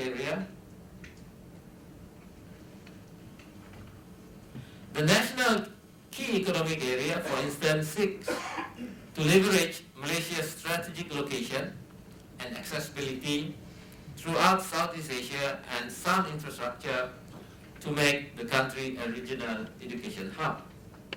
Top-tier foreign universities continue to be welcome to the Malaysian shores to be located in areas identified as education cluster. Following the preceding discussion, I had but viewed from a different perspective. However, meeting the GNI according to the World Bank definition can only be a small milestone of a bigger agenda as the ability to manage the process of achieving the GNI targets and subsequently to maintain its position as a high-income nation in the context of rapid social change is more critical. This paper, this presentation here, will therefore critically examine the roles of the government in pushing for higher financial allocation and investment into the higher education sector. First, as a vehicle to restructure the Malaysian society, and second, as part of the strategy to get Malaysia out of the middle income trap. It is argued here that the government has and continues to invest heavily in this sector to meet Malaysia's human capital need and to fulfill government responsibility for the development of education. But the increase has been on a decreasing scale over the years. It will also be argued that even though the government has not retreated completely from its responsibility with respect to higher education, but its focus has returned towards primary and secondary education. Higher education has somehow been neglected and being requested to be driven by the private sector. In Malaysia, the proportion of enrollment in the private and public education sector is almost 50-50. There are indications that the government has relied on the market forces in ensuring the sustainable development of the higher education sector. It is therefore pertinent to establish at the outset the shift of emphasis on the part of the government with respect to higher education provision and funding. What are the policies and initiatives that have been introduced to strengthen the role of higher education in national development? And what are the outcomes? Are these policies based on conventional interventionist approaches, or are we seeing novel approaches in the manner the government influences higher education development, especially in relation to funding for public higher education institutions? In what sense is Malaysia's Vision 2020 an agenda for high-income developed status, a significant departure from the conventional growth theory? In this respect, the introduction of neoliberal approach to the development of the higher education sector in Malaysia requires close examination. My argument here is premised on the idea that while the Malaysian government has continued to play a critical role in the development and growth of the higher education sector in Malaysia, in line with Vision 2020 and the ambition to be a high-income status nation, the widespread adoption of neoliberal ideology in early 2000 has given priority to market forces, with the government playing a facilitating role. It is further argued that Malaysian higher education institutions, with the ascendancy of neoliberalism, have produced a fundamental shift in the way these institutions define and justify their institutional existence in relation to the market and national interests.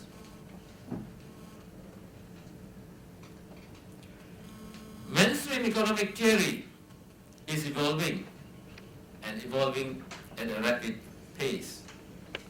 Economic theories is moving away from a strict adherence to three things, which is rationality, selfishness, and equilibrium, to a more eclectic selection, which includes examination of purposeful behavior, enlightened self-interest, and sustainability.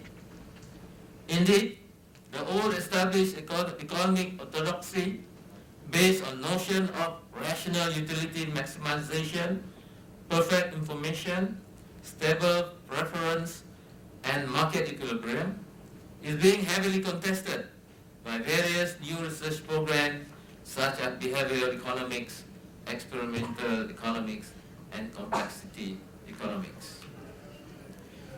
In positioning higher education as an instrument for enhancing both personal and social productivity, human capital theory, conceptualized in the 1950s, had opened the door for discussion of a relationship between higher education and economic growth via higher education influence on product. Following the development of new growth theory in the late 1980s, it has been recognized that economic growth is highly reliant on the production, circulation, and diffusion of knowledge that contribute to technological and scientific advancement.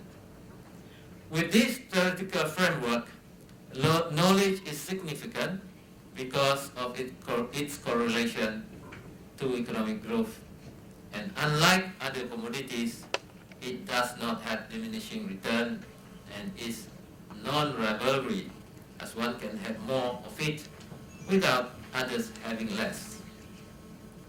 With regards to new argument regarding the role of the government in the development of higher education,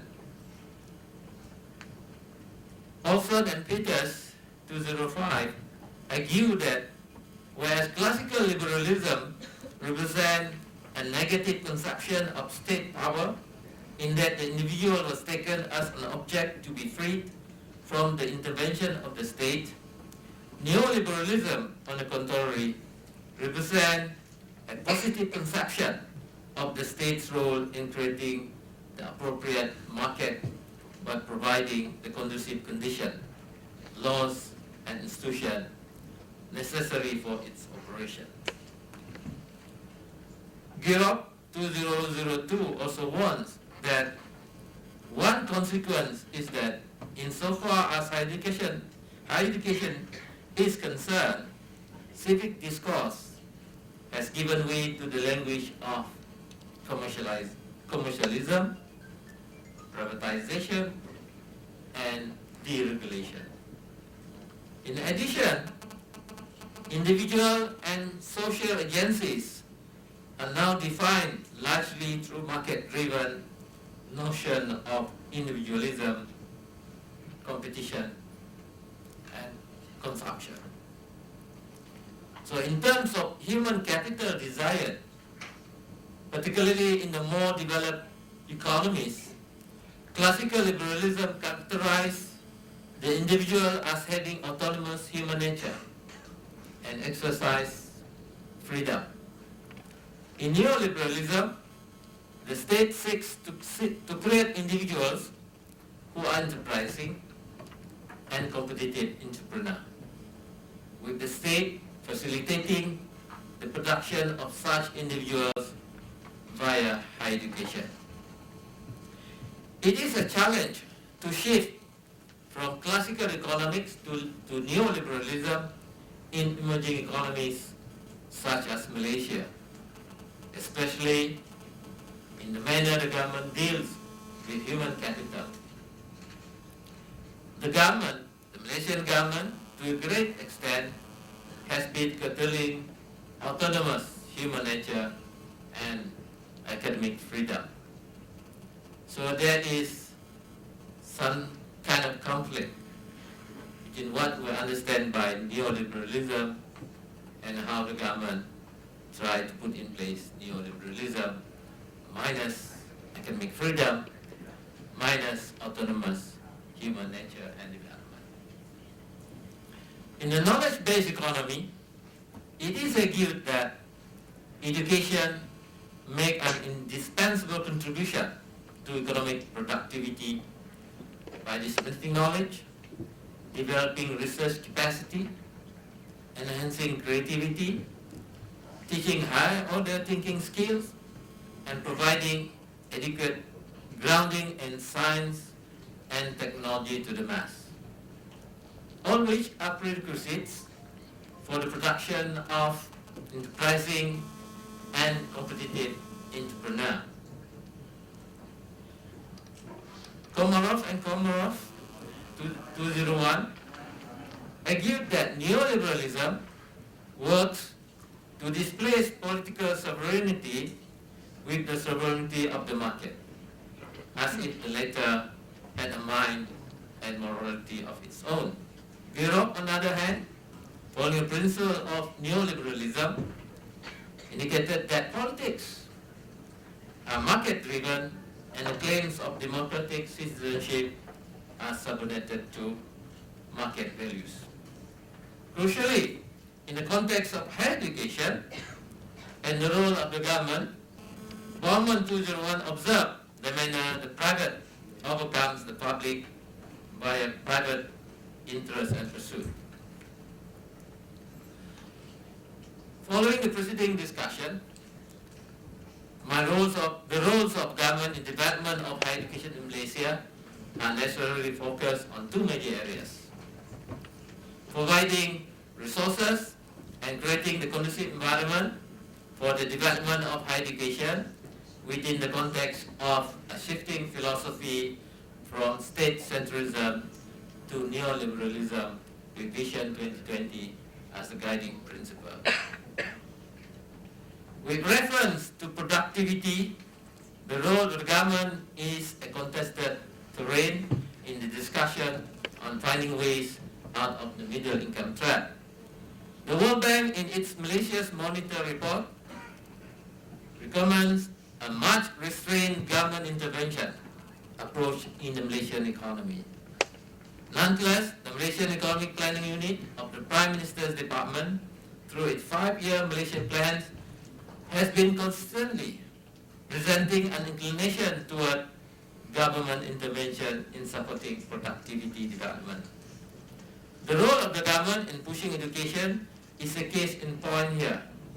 From a wider theoretical perspective, the first approach, as recommended by the World Bank, is based on the neoclassic approach, in which the role of the state is primarily to limit or amend market failures, while the second developmental state approach, reflected in Malaysian policy emphasized a more state active intervention to set up objectives and measures for productivity development.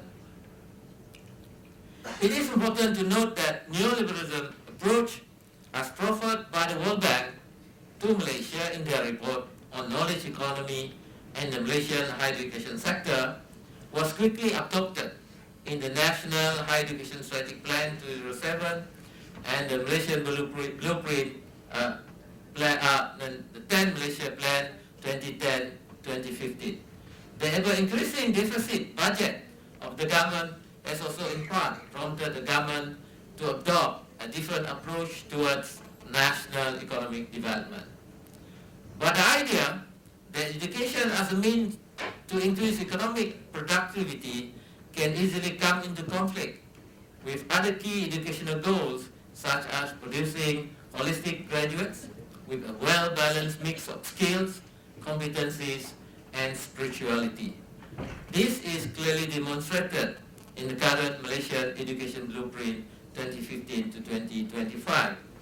Notably, neoliberal discourse vocabularies clash with vocabularies typically related to equity and distributional justice. In this regard, Dahlia 2012 sketches the social decay of our neoliberal movement as follows. In the efficient, cost-effective, and competitive neoliberal world, question of difference have been neatly conflated and diffused by a hypocrisy fueled by racism, elitism, and a tenacious disbelief in the quality of those who exist outside the narrow rationality of its profit logic. As a consequence, deficient subject of difference, unable to match to the homogenizing and bootstrap neoliberal refrain, are conveniently tossed aside or criminalized and held behind iron bars without concern for their numbers or their fate. The Malaysian Education Blueprint has some elements of this. The Education Blueprint, as the main document with charts the way forward for the development of higher education in Malaysia for the next 10, 15 years exemplify such contradictory tendencies in its proposed implementation of the strategic plan.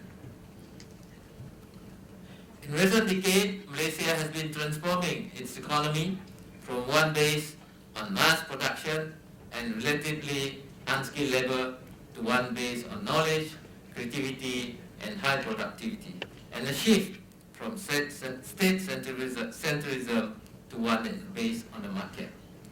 In implementing the transformation agenda in the higher education sector, the government has made substantial allocation for higher education, albeit at a decreasing rate. For instance, in terms of gross domestic product, on average, the government allocates about 2.7% of its GDP to higher education. Probably at this time, movement has gone to 2.5, probably 2.4. This relatively high percentage is due to the subsidization of tuition fees and on-campus accommodation. In the Malaysia Education Blueprint, strategies to achieve sustainability in financing higher education were identified.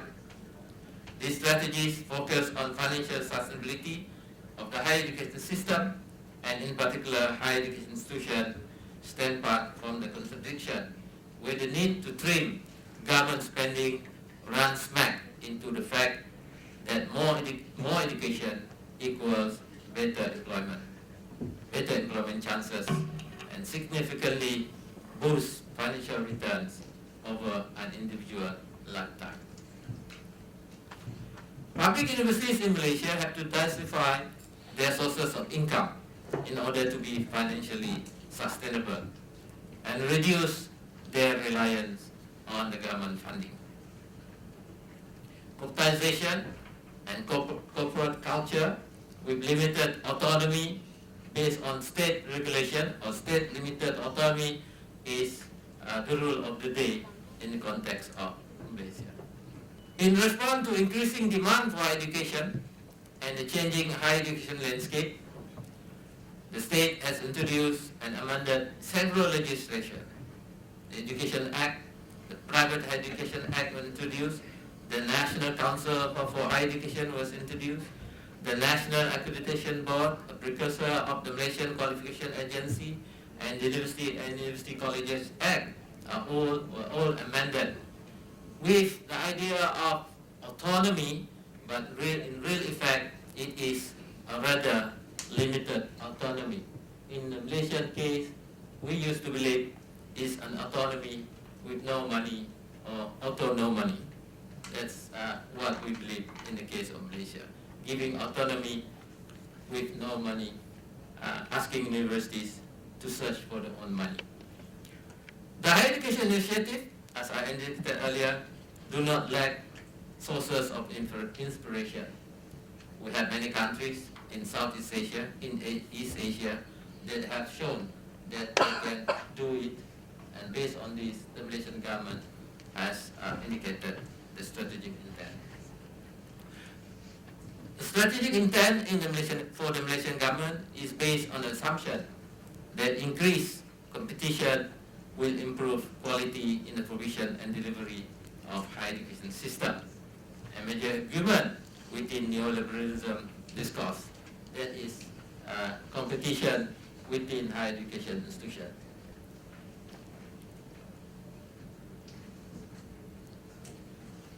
I'll skip some of this. Now, following this, the observation that I have made, the core dimension of new governance as applied to public universities in Malaysia are first, flexibility by a limited or regulated economy, clearly defined objective for public universities, and result-oriented measurement of and managerial responsibility for achievement of objective for both public universities and the staff. But increasingly, public service ethics, whereby public universities were governed according to norms and values derived from assumption about the idea of the university, the role of higher education, and common good of public interest are slowly being replaced with a new set of principal agent for performance-based rules. When public universities are ruled by the new governance arrangement and models based on neoliberal ideology, notions like accountability and trust that academics as public servants are familiar with will be recast in the market mold, and higher education will be eroded of its public good essence and character. The neoliberal discourse painted a picture where the government and market work in tandem in order to achieve set objectives. It is argued in this paper, my presentation, that neoliberal ideology insisted that public universities as agents of the government should use the market to benchmark their progress and contribution to the national objective. The adoption of neoliberal ideology has resulted in the government retreat from its responsibility for higher education, giving more opportunities for the market to come in while the government focuses on providing the infrastructure and regulatory framework to enable the entry of the market. Malaysian public higher education institutions, with the ascendancy of neoliberalism, have also shifted in the way they define and justify the institutional existence more in relation to the market, despite still serving national interests. This can be seen through strategic intents of public universities, such as producing employable graduates and commercialization of research products as important income-generating activities, and yet still can argue that they are serving national agenda or national interests. In conclusion, the rise of neoliberal economics over the past decades has affected the public university sector in both positive and negative ways. What is happening in Malaysia's higher education sector is reminiscent of Slaughter and Rhodes 204 argument that neoliberalism focused not on social welfare for the citizenry as a whole, but on enabling individuals as economic actors. Undoubtedly, this kind of neoliberal ideology has become the basis for the current development trajectory of the Malaysian higher education system and institution, and many saw the income proposition to academics as they are allowed to undertake consultancy, research contact, and so on and so forth. So, with the reduced funding for the Malaysian higher education institution, neoliberalism is on the offer. Neoliberalism could provide, it is argued, that extra income for the universities for the next couple of years, as government funding has almost come to less than 60% or 65%, whereas in the past it used to be 90% to 95%. So with that, ladies and gentlemen, thank you very much for your patience, and thank you very much. Thank you so much, Professor Murshidi, on throwing light on Malaysia's experiences in the higher education sector. I request you to release our compendium of abstracts of the international seminar, and I request Professor Jindhyala B.J. Tilak to receive the same.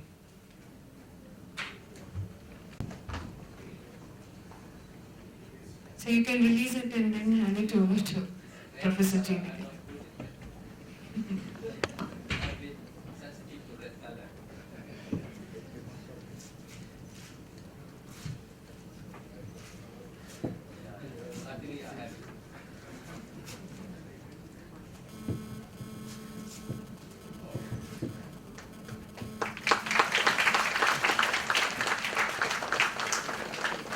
Thank you, Professor Murshidi. Thank you, Professor Tilak. To extend felicitation, I request Dr. Achut Shankaras Nair, Director, IQAC University of Kerala, to the dais.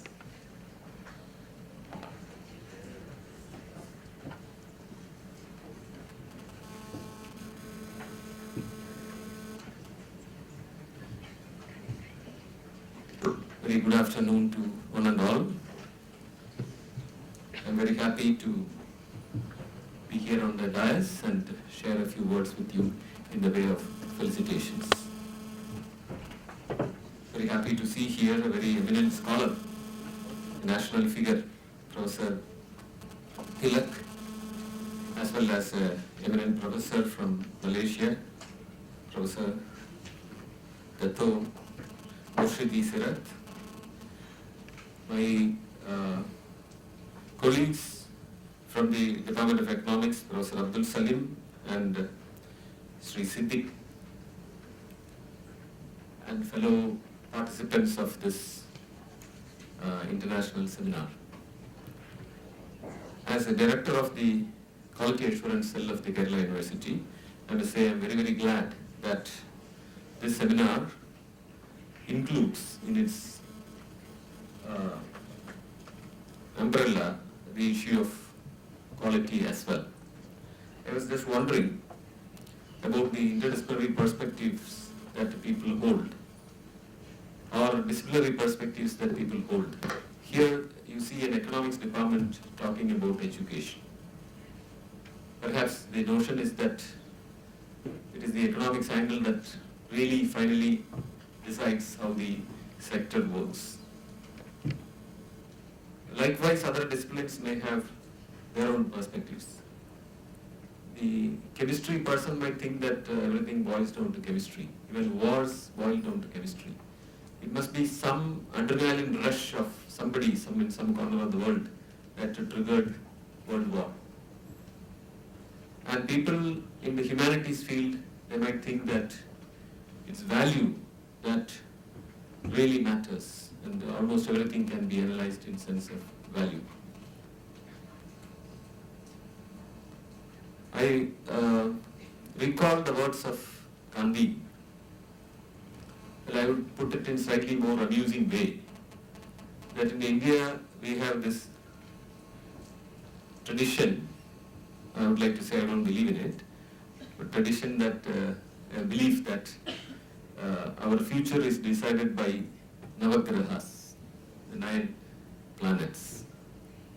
Actually, our future, not only that of Indians, but of the world, is decided by a different graha, and that graha is called Atyagraha. This is what Gandhi said, perhaps in not so funny way, when he said, we have everything for our need, but not for our greed. When greed leads economies, it leads universities, it leads public institutions. Even though I am not a scholar to justify it, I fear disaster. When higher education is being looked upon as an expenditure and not as an investment, then the value base of higher education is eroded. I strongly believe that higher education needs to be seen as an investment which will bring about social, cultural and technological development of the society. It is from this angle that we need to see higher education. Even starting from the very basic sectors of higher education to the real ethos of higher education, competition has become a reality. A university examination is very different from examination for engineering entrance or for IAS. Because if 2 people perform equally well in a university examination, or 100 people perform equally well in university examination, university does not have an issue. They are all placed in the same level. Whereas in other examinations you would have an issue. If in an entrance 100 people get the same mark, there's a big issue. We want to compete, not really that everybody grows together. I will just close by sharing with you the best vision of education that I got when I listened to a speech in which I learned that in Japan, particular innovation is practiced in a school The school is in a city called Kochi, which is incidentally a city in Kerala also. So in Kochi, in Japan, there is a school in which a very strange promotion system is in effect. The promotion system is that if one student fails in a class, then every student is failed. And the former Minister of Agriculture and also eminent scholar Sri Mulakara Ratnagaran, who went to the school and who was very amused with the system, asked the teacher, "Does this really work?" And he said, "Yes, very much." How does it work? Well, the students are always waiting for the teacher to go out of the class. And as soon as the teacher exits, all the students rush to the back bench and they circle 2 or 3 students there who are supposed to be the so-called weak students in the class and teach them in a wonderful demonstration of togetherness. Because they realize that if they don't win, then we don't win. Until the poorest of the society, until the weakest of the society is uplifted, the others cannot win. We cannot win in a society where the poor people do not win. Or rather, I would say, in a more simple way, we can and we must win together. The education systems at every level should recognize this. This is my take, a brief message that I would like to give, especially to the young people here. And when we look at the economics of higher education as well, this should be at the back of our mind. I once again take this opportunity to congratulate the Center for Alternative Economics for organizing this seminar in a wonderful way. And I really feel very, very sorry. To take up responsibilities means, in university means, not be a good teacher anymore. My students would have been far better off if I was talking to them rather than coming here and talking. And I'm now more like a camphor who can, create a flame, but it just dies out the moment after that. You need continuous effort, continuous interaction with students to ensure that they awaken. So I miss it, but still I enjoy addressing you on this occasion and wish all the participants all the best in this international seminar. I would also like to say Salamat Datang to our professor from Malaysia. Thank you very much. Jai Hind. Thank you, sir. With Professor Tilak's and Professor Murshidi's permission, I would like to open the stage for discussions because I think people are anxiously and eagerly waiting to interact and throw questions at you. We'll have a short discussion for 10 minutes. Please be very brief and to the point while asking questions. I think we'll wind up the session by 1. So those who want to interact or shoot questions, we can. Mr. Chairman, can I throw a question to both the speakers with your permission? One of the key differentiation between the two higher education systems that was described is the level of internationalization. Whereas Malaysia has promoted international universities to come in and set up both branch campuses as well as twinning programs by the private sector to expand the higher education landscape. On the Indian side, there appears to be a great reluctance to allow foreign universities to offer either degree programs or part degree programs or any other kind of pathways to overseas universities. Some years ago, IIT was invited to establish a campus in Singapore so that they can internationalize their presence, global presence, and to bring in overseas students into their Singapore campus. But after some policy discussion, that plan was scrapped. Whereas, for example, MIT now has a campus, Yale has a campus, Duke University has a campus, INSEAD has a campus, and so on. So why is this reluctance to internationalize higher education in India both ways? Thank you. So first we can go through the questions and I think you can answer at the end.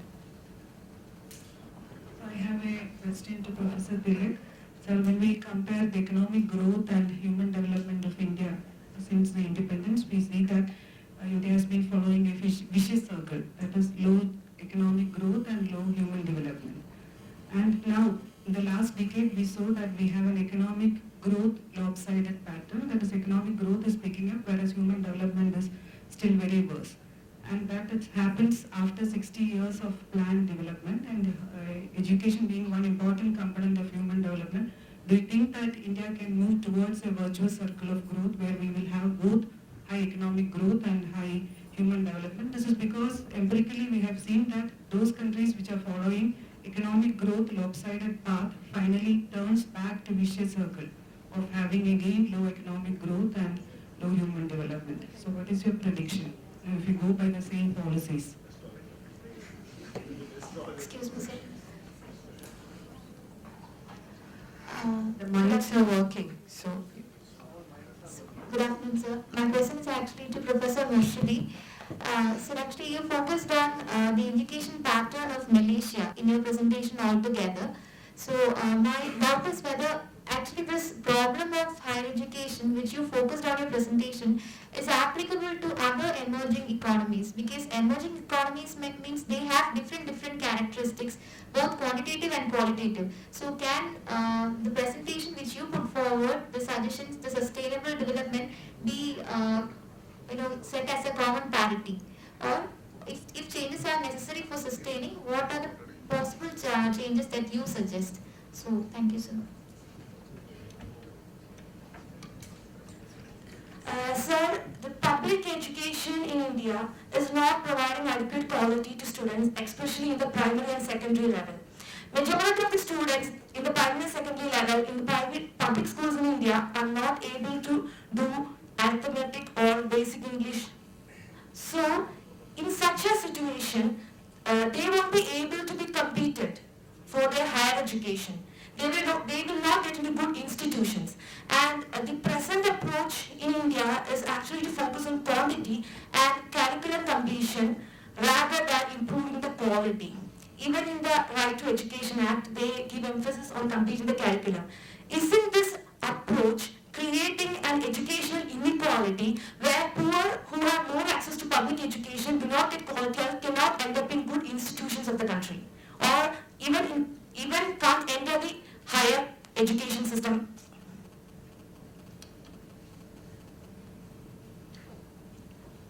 Any more questions? Good afternoon, sir. My question is to Tilak, sir. And the question is that you talk about massivization of education, and especially the private sector playing a vicious role. And the second thing was regulatory bodies. Despite plenty of regulatory bodies in India, still the education sector, especially in terms of higher education, is unregulated. So what's the way forward? And how can we get out of this vicious trap? And what are the solutions we need to look forward for addressing these two issues? Especially, despite many regulatory bodies, education sector still remains unregulated. And the second thing is that massification of private sector. Who is to be held responsible? If it is political parties or the administration, and who can be held responsible, and what are the ways forward? Thank you. Sir, my question is to Tilak, sir. Sir, can we, you said that in public sector institutions, fee rates has now increased. Can we justify increase in fee rates for high income students for government sector, especially in the light of huge high course fee disparities existing in government sector? Yes. Last question. Yeah, I have regarding higher education and especially in Kerala, sir. So during recent years, one word called interdisciplinary approach in higher education, it comes into existence, sir. So recently there was a committee called Professor Tareen Committee in Kerala, which recommended for interdisciplinary approach in higher education, and I'm very much more concerned in engineering streams, where humanities subjects have been introduced, as well as economics and accountancy. Along with that, there is a life skills course also, sir. So how do you think, sir, this interdisciplinary approach is fruitful for professional courses like B.Tech, M.Tech and MBA, sir? So, my question is to Professor Thilan. As you already quoted that there is a high level of commoditization and commercialization in higher education in India.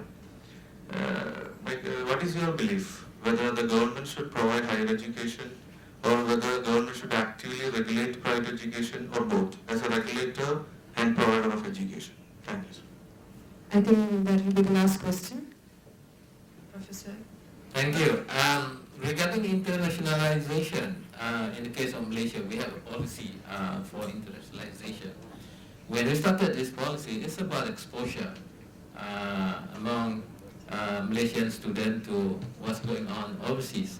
And at the same time, we have reciprocal influence in exposure for Malaysian students in Malaysia with the coming in of foreign students to Malaysia. Our target used to be 100,000, now is about 200,000, which is 10% of the total enrollment of the Malaysian university enrollment. Well, in the beginning, it was about exposure in terms of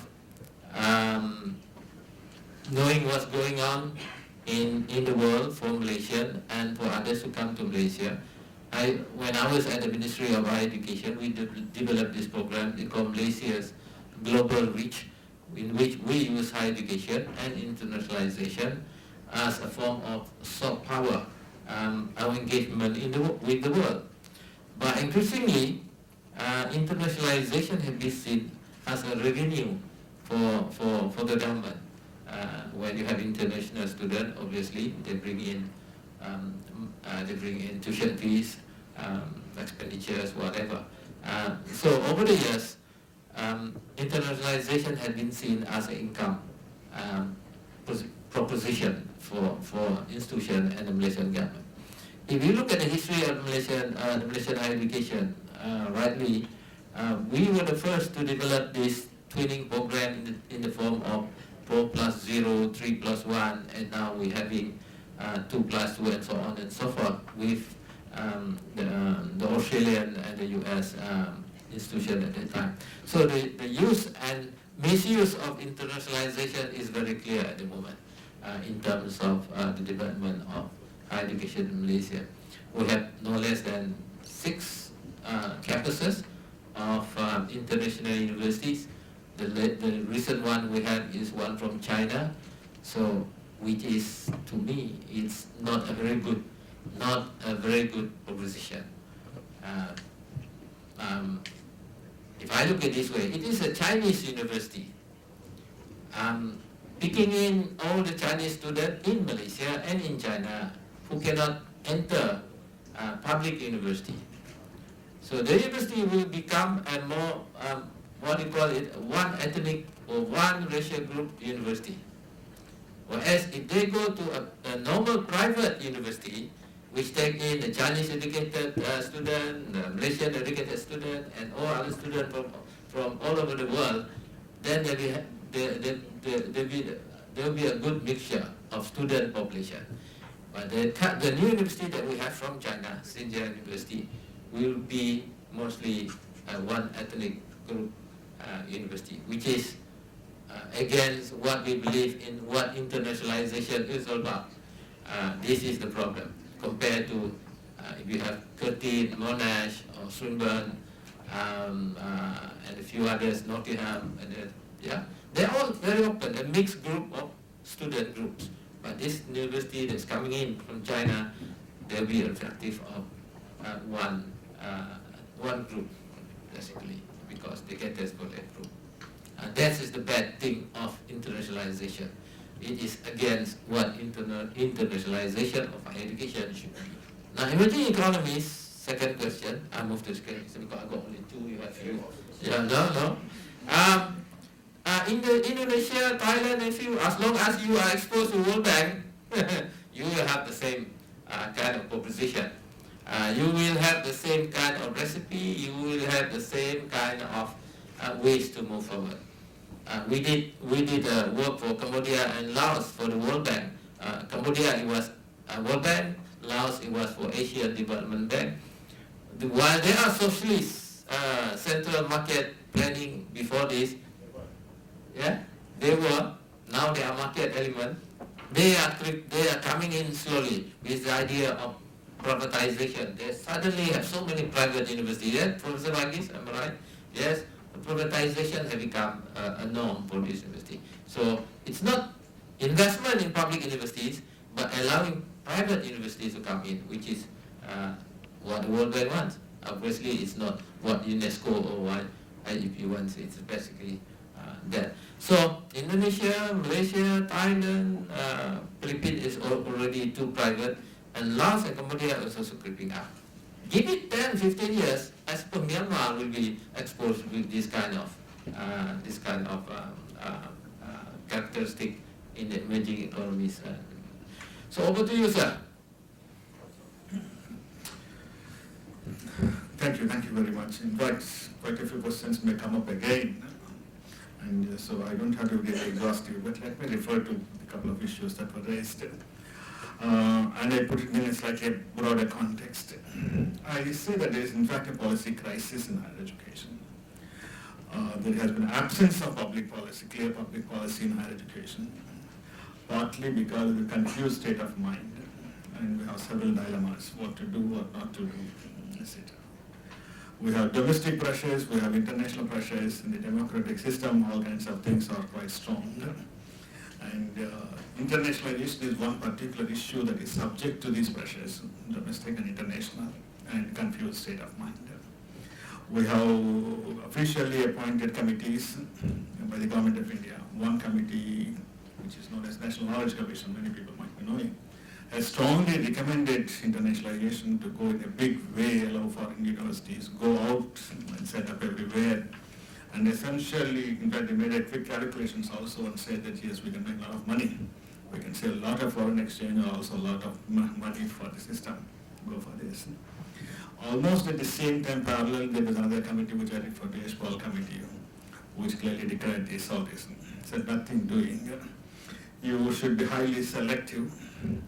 And we don't have really strong evidence of good universities likely to come into India and provide good quality education and fulfill all kinds of expectations that you have with respect to the foreign universities. I mean, there are no good universities ready to come here, and those universities who would like to come here would like to do business, and you should not allow it at all. So even at intellectually high levels and officially at high levels, there is a lot of difference of opinion in this country. And the government, in some sense, is in a fix what to do. Not long ago, the last government came up with a bill to allow foreign universities to come into the system, and that was put on hold, and again that is being revived. Some regulations are being made, and I think now perhaps the bill is being taken up in a different way. Also, there is a confusion whether those foreign universities should be subject to national regulations or they should be completely free. Again, some academics strongly suggest that they should be completely free, they should not be subject to any kind of regulations by the University Grants Commission or other national bodies. And others oppose it. We also have, in fact, in a different context I referred to, we have a strong protective discriminatory policies in the country, allowing reservations for backward sections of the society, and whether such regulations must be imposed on those institutions or not, and whether they will be willing or not. I think there are quite a few apprehensions, some of which are valid and some of which are not based upon evidence on the intentions of the foreign universities that are likely to come. And on the other way also, our scope or the capacity to go out and set up institutions in a big way, we're doing it, of course, is also still limited. But I think it is not a closed issue. Still it's being debated, still policies are being discussed, what to do ahead, and we are still in a divided situation, at least among the academics of the country. hopefully some wisdom will come and we'll try to do something. Well, I said almost answer to the other question saying that I'm not an astrologer, I cannot predict what would be the kind of policies that we would be having, whether we would be, rather the question is it possible to develop policies which are typically described as growth-oriented policies which would also promote human development? I think that's a big challenge. But I think the plus point is the policymakers and the whole environment is clearly arguing for that. We need inclusive economic growth. It's not just inclusive, just faster growth, but faster inclusive economic growth was at least the motto of the 11th five-year plan and the 12th five-year plan very clearly stating. And it's also the period where we increase the quota for protective discrimination to the OBCs in a big way. And there's also talk about increasing access to higher education to the weaker sections, etc., etc. There's at least some talk, etc. I mean, these issues are quite important. So you need growth with something like what is known as a growth with a human face. You need carefully designed policies. But I think the strong belief among many, which is completely not contested strongly, is first you should have growth before you go for good distribution and have human development. But statistically, you do find a very clear, strong relationship between human development and also economic growth. In the sense that the development components include not only economic growth, but also health and education status, which are strongly related to economic growth, which also contribute to economic growth. So anyway, we need really to have a balanced approach to see that we simultaneously fulfill the goals and aims of human development along with high rates of economic growth.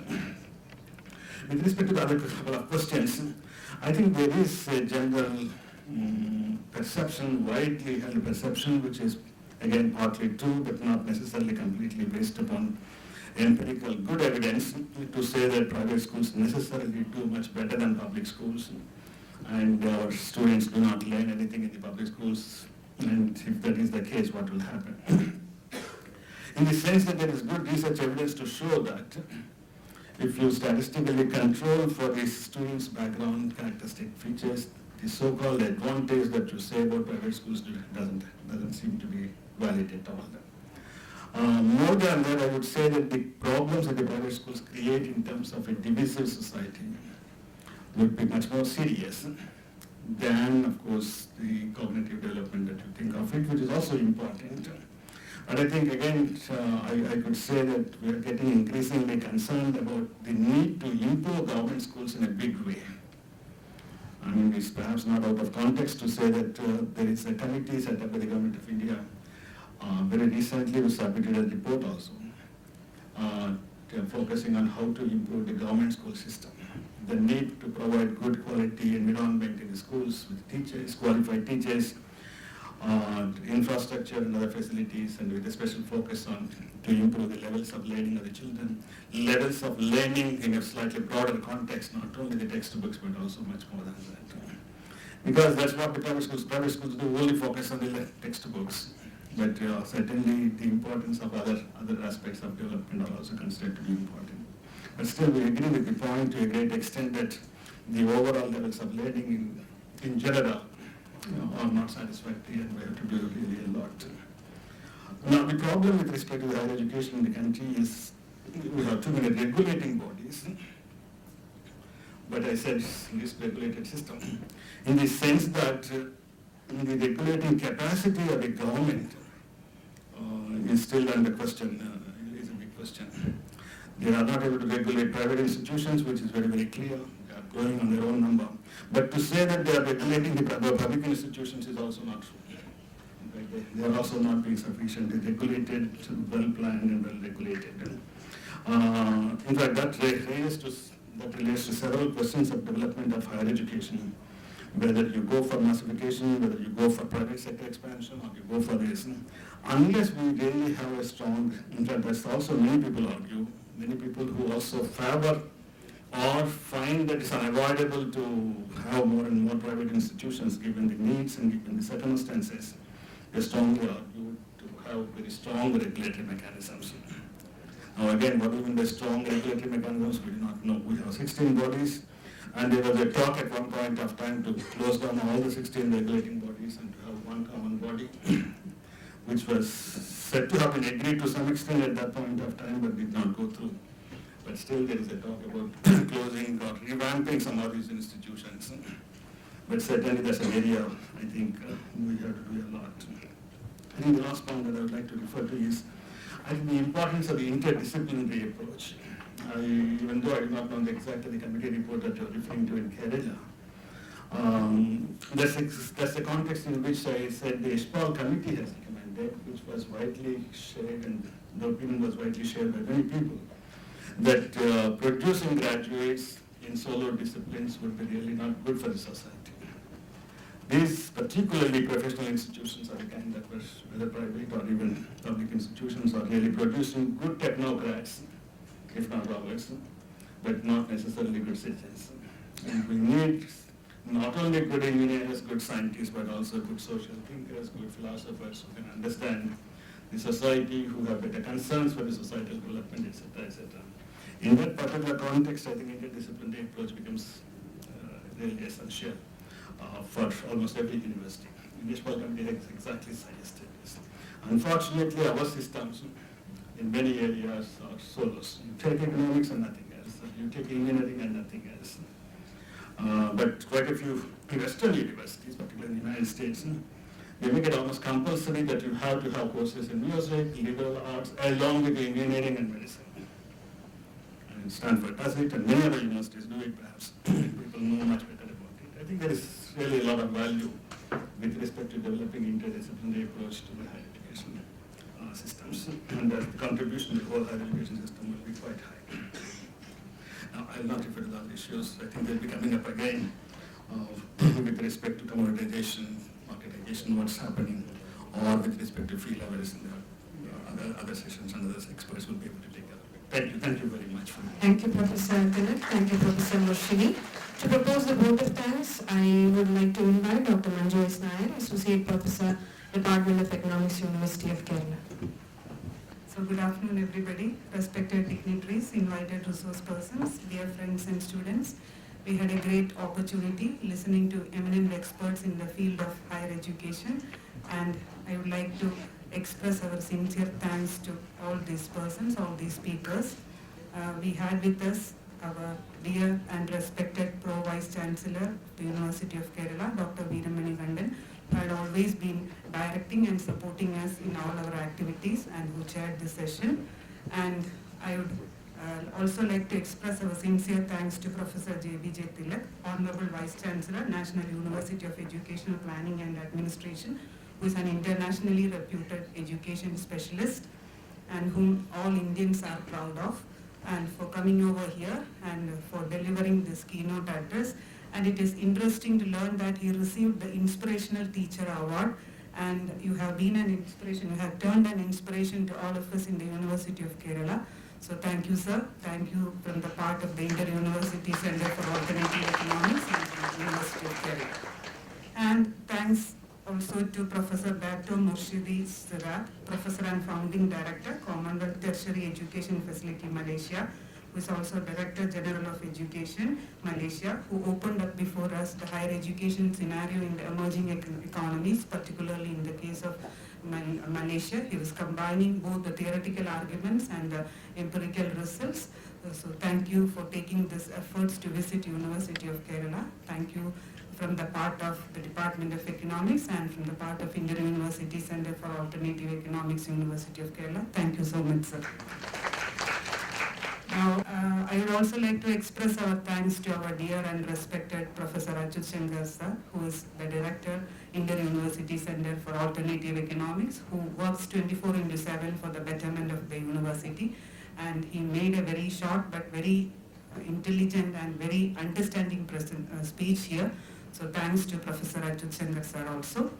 And I think I need not express our thanks to our Professor and Head Department of Economics, who is also the Director, Inter-University Center for Alternative Economics, Professor Abdul Salim. Rather, I would like to appreciate the efforts that he had taken to organize this program.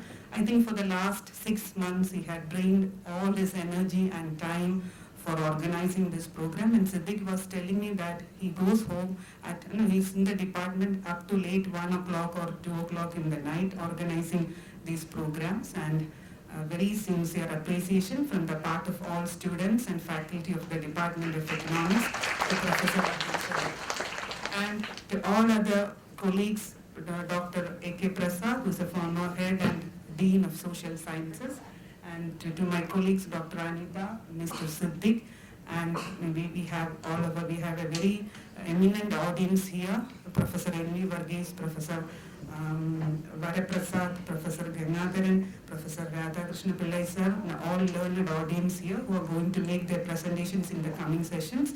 Thanks to all of you, and also to my dear students who are going to be the real beneficiaries of this program. So please take part in the deliberations in the upcoming sessions also.